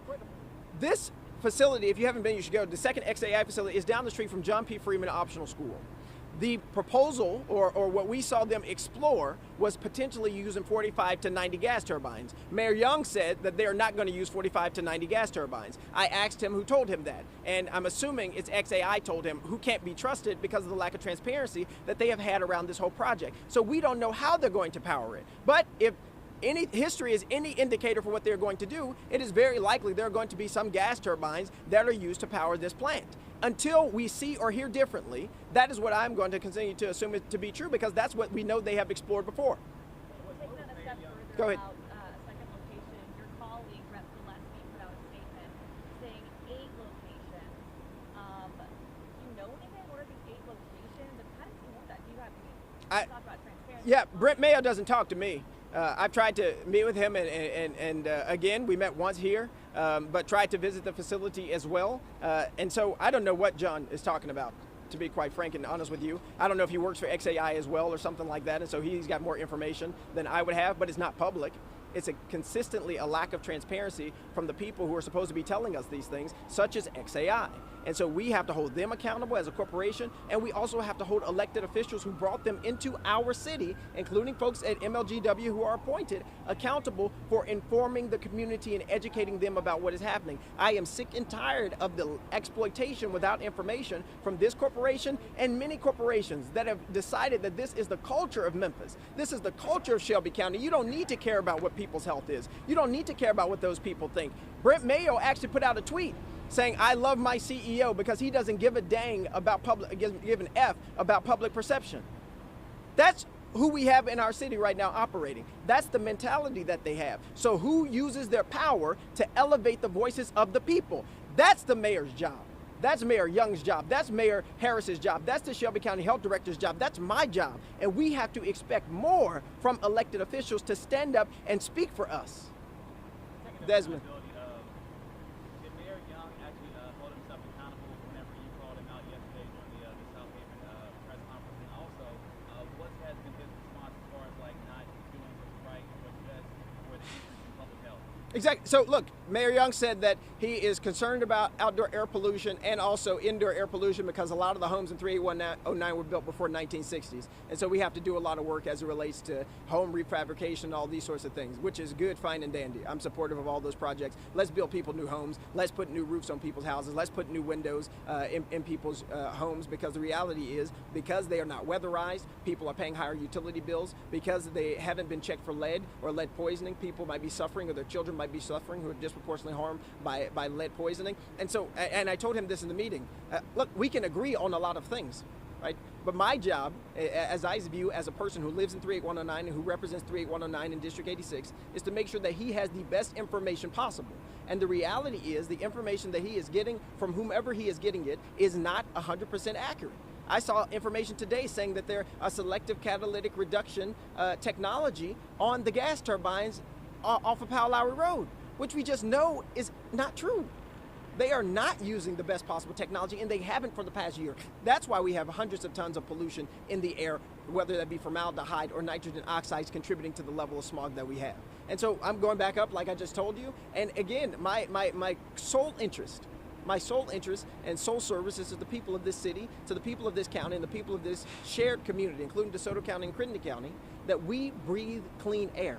That is not political. That should not be radical. That is all I expect for every elected official, every public official to want, that we breathe clean air, which is why Director Taylor, I hope before she leaves, denies this permit, and is why Invisible Mayor Lee Harris needs to stand up and speak up to demand that the health department stop all of the pollution that's going on with XAI and Valero and Nucor until we are in attainment for the level of smog that we have. It seems as though you left the meeting standing firm with wanting the permit to be denied. Absolutely. Okay. The permit needs to be denied. We can't afford more pollution, period.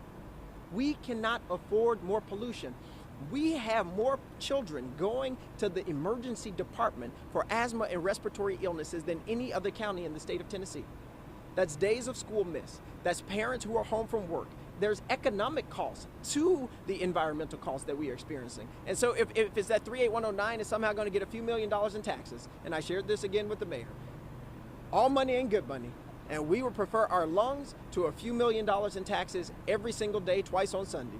Representative Pearson, Yeah. what's your response to I got a statement from the health department yesterday that said that the initial permit request was 15 gas turbines, the only one that's been submitted on behalf of XAI. What's your response to that? I mean, it's true that XAI has only submitted a permit for 15 gas turbines, but they've been operating dozens of them with no permit, with no regulation, with no oversight, and the Shelby County Health Department never went to them and said, you are in violation of the Clean Air Act and our local implementation plan, stop. We have good laws. We actually have good regulation. It is not being enforced. And the question you all have to ask and consistently ask as media, as you have been doing, why not? Why are we not holding them accountable for protecting the air and the public health of the people who pay the taxes for these buildings to exist, who pay for our salaries and for our health care so that when we get sick, we're able to be taken care of. But people who are in my neighborhood of Westwood or in Coral Lake, they aren't able to and afforded the same opportunities. We have to demand better. And we have to expect more from the people who are appointed and who are elected to serve us. And that only happens if we are operating from facts, from the truth.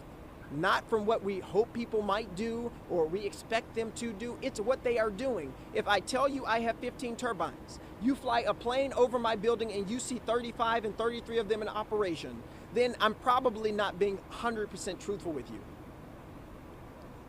Dr. Maya Angelou said it best. When someone shows you who they are, believe them the first time. I was just going to say, I'm sorry if I missed it, but you're standing firm, obviously. But would you say you've been receptive to a productive conversation? Look, I'm going back to talk with the mayor because I think a productive conversation, the productive parts of the conversation is that we need to have more monitoring in Shelby County, particularly in Southwest Memphis. That's the most productive thing that I think we could agree on. I do not believe any corporation should be allowed in Memphis that is going to exploit the people. I don't think there is a way for us to try and exploit a $12 billion corporation or try to exploit the richest man in the world, and our budget isn't even $1 billion between at the city of Memphis. That's just not something that I think we should. I don't think that's possible.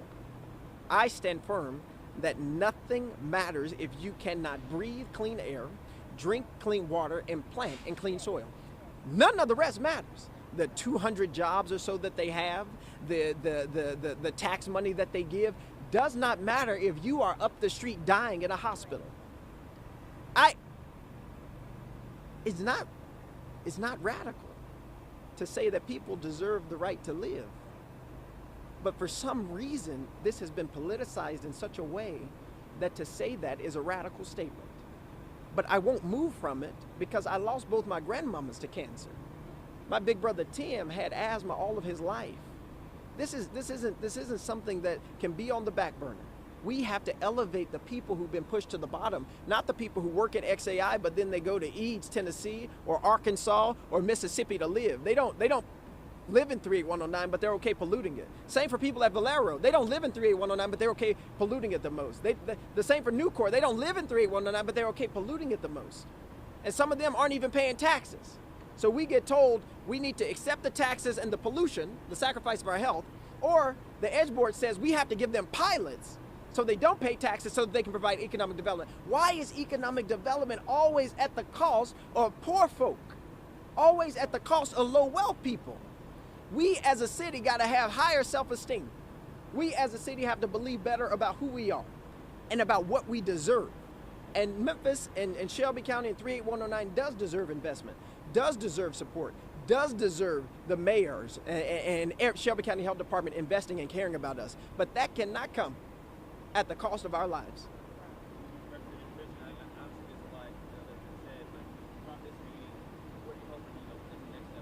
Yeah, look, I'm going to talk with Mayor Young about some of the information that he has. We need to operate from facts, not feelings, not talking points from the Chamber of Commerce, not talking points from XAI, but what's the reality of the situation on the ground? Because a lot of the presentation was about their proposal for these 15 turbines if they get approved by the Shelby County Health Department. It had nothing to do with the reality of what's happening now. The fact that the cancer risk is 4 times the national average, the statistics about asthma and how difficult things are for people already to breathe. We need to talk about the reality and how he can use his power as the mayor. He's the mayor, to improve the lives of people in Memphis, to improve the lives of the citizens. I'm a constituent of his too, just as much as I represent folks who are in 38109. We have a responsibility to do all that we can, whether that be advocacy, whether that be providing resources in the budget here in the city and there at the county to improve the lives of people. And so I am not moving from my position that XAI and the way that they're operating has lacked transparency, has been immoral and unjust, and has been harmful to the people in 38109, Memphis, and Shelby County more broadly. And the only path forward is that they stop polluting our community, that they stop hurting our people, and we cannot and will not be silent as that happens. And we need all elected officials to say, yes, maybe this is a good project economically, but nothing is worth the lives of our people. Justin, Representative Justin, do you know if there's been any response from Elon Musk regarding this situation? Yeah, I haven't talked to Elon Musk, but I don't trust him. Anything else? Okay, I'll be back if you want to hang around. Thanks, Daphne.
gear and walk into a cabin that has a couple of bedrooms, a bathroom, a kitchenette, and it's like having a hotel room in the great outdoors.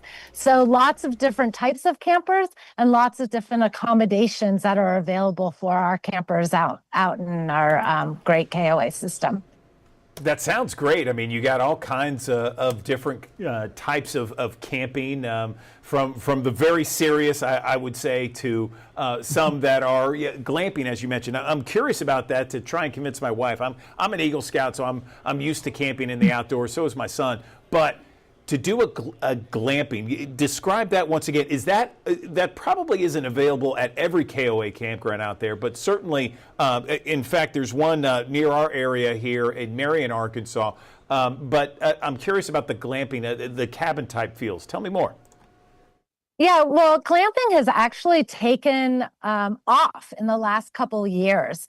And so we have, as part of our glamping product, we've got deluxe cabins. At certain other campgrounds, we'll have yurts and tree houses and silos and what we consider unique accommodations. So it's not just a one-stop shop of one type of product, but there's lots of different variety, and each one of those unique glamping opportunities is often signature to space and place. So what you're going to have in potentially Tennessee might be very different than what you would find at one of our campgrounds in California. So that's one of the great things about KOA, is that none of them are the same. We're all unique, and we all have different signature opportunities at each campground. Fantastic, Diane. Finally, if someone wants to maybe kind of look at this as perhaps a summer vacation for the family, where can they go online to do that? Of course, visit us at KOA.com. And while you're there, I encourage everyone to hop on over to our blog. We've got lots of tips and tricks, tons of recipes, and lots of guides for you to help you get outdoors this summer in a really hassle-free and fun way. That sounds great. Diane Eichler, we appreciate you coming on the Digital Desk, talking about the enjoyment and popularity of camping all across America. Thanks so very much. Thank you so much, and happy camping this summer. Okay, thank you. Happy camping. And take a look at our high five camera here as we go to downtown Memphis there. 81 degrees already at 10:50. Let's get a check of our forecast right now with meteorologist Patrick Ellis giving us the forecast on Action News 5's Digital Desk.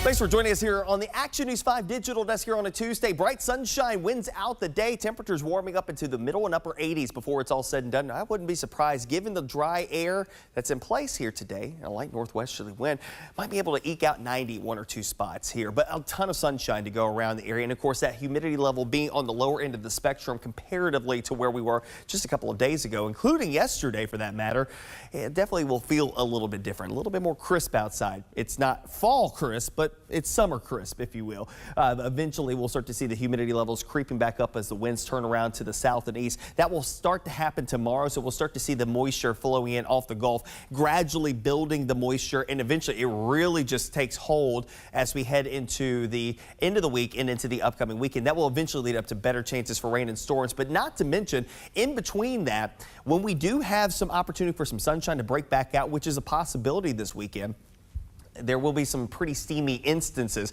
High temperatures today, 87, but it feels like 89. 90 is what it feels like, 93 for tomorrow. Again, we're starting to add the humidity levels a little bit higher. Stay at about 93, but the actual air temperature, 88 by Thursday. And notice as we head towards Saturday, given what we know, the humidity levels come up a little bit higher. Feels like temperatures come up a little bit higher as well. Upper 90s, near 100 by the time we head towards Monday. And I think that by the time we head towards the mid portion of next week, the feels like temperatures are going to be running closer to heat advisory territory if the weather pattern stays as it is at the present. That's something that we'll be watching. In the meantime, though, there are opportunities for rain coming back into the fold along with the increase in humidity levels. This not happening today, not happening tomorrow, but we will see better chances for scattered downpours on a daily basis by the time we head towards the mid portion next week. Oddly enough, some parts of Mississippi, 2-3 inches of rainfall in short order yesterday. Not a drop here in Midtown Memphis. So, you know, depending on where you are, even yesterday, we had some fairly heavy downpours, and the amount of moisture that's in the atmosphere may exceed what we had just the last 24 hours.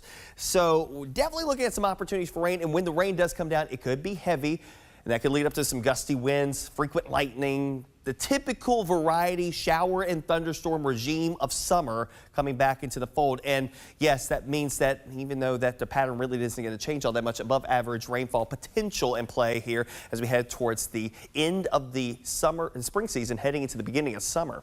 Here's a look at our first alert futurecast. This is looking ahead to Friday. So again, think about this. We might have a spotty shower or two on Thursday. A mixture of clouds and sunshine to at least start off Friday, then a scattering of showers and thunderstorms during the afternoon hours. Not everybody gets wet, and I want you to understand, this is a very coarse model that we're looking at here. So there's going to be breaks in between the showers and thunderstorms here across the area. Notice by the overnight period, the showers and storms tend to fade away as we lose the daytime heating, and we'll perk it back up as the daytime heating cranks back up again on your Saturday. A mixture of clouds and sunshine, upper 80s expected. Do the process over again as we head towards Sunday, though the coverage may be a little bit more widespread, I think, on Sunday. And then as we head towards Monday, we'll at least start off a little drier, then we'll do the process over again. You get the idea. It's a lather, rinse, repeat cycle that will take us all the way through the Father's Day weekend into the start of next week. And eventually, the pattern does break up a little bit. Low 90s return by Tuesday, about a 30 to 40% chance for a shower or thunderstorm, 20 to 30% rain chances by Wednesday, Thursday of next week, Thursday being Juneteenth. And more than likely, we're talking about one of the warmest days so far in 2025 coming up here. The humidity levels will be higher than what we're seeing here through this period. So I think that 92 is going to probably operate closer to about 105 by the time we head towards the mid portion of next week. So definitely the feels of summer aren't far off from coming into the forecast. And really, they start off as early as today. The only positive note here, besides the sunshine, is the fact that it won't be super humid here today. But the humidity levels, again, on the upward swing through the next couple of days that will eventually lead to those better chances for rain and storms, coupled with stalled boundary to the south of us and a couple of little ripples of low pressure. That'll help to facilitate those scattered downpours on a daily basis as we head through the upcoming weekend and even into the start of now, as you see on the Action News 5 digital desk. But that does it for us here on the digital desk. Have a wonderful afternoon. We got Jerry Askin coming up at the top of the hour with Action News 5 midday. He'll take you through all the latest news headlines and stories. And then, of course, you're going to have your forecast as well. And then join me once again bright and early tomorrow morning at 7 o'clock. Remember, the digital desk is from 7 until 11 each and every weekday morning on Action News 5's digital platforms. So we're talking about Amazon Fire, Apple TV, YouTube, and Roku. We're also available on actionnews5.com and our free news app. And you can just watch us on television as well, digital channel 5.3. That is the Action News 5 Plus channel, and channel 907 on Xfinity. So have yourself a wonderful afternoon, and we will see you again tomorrow.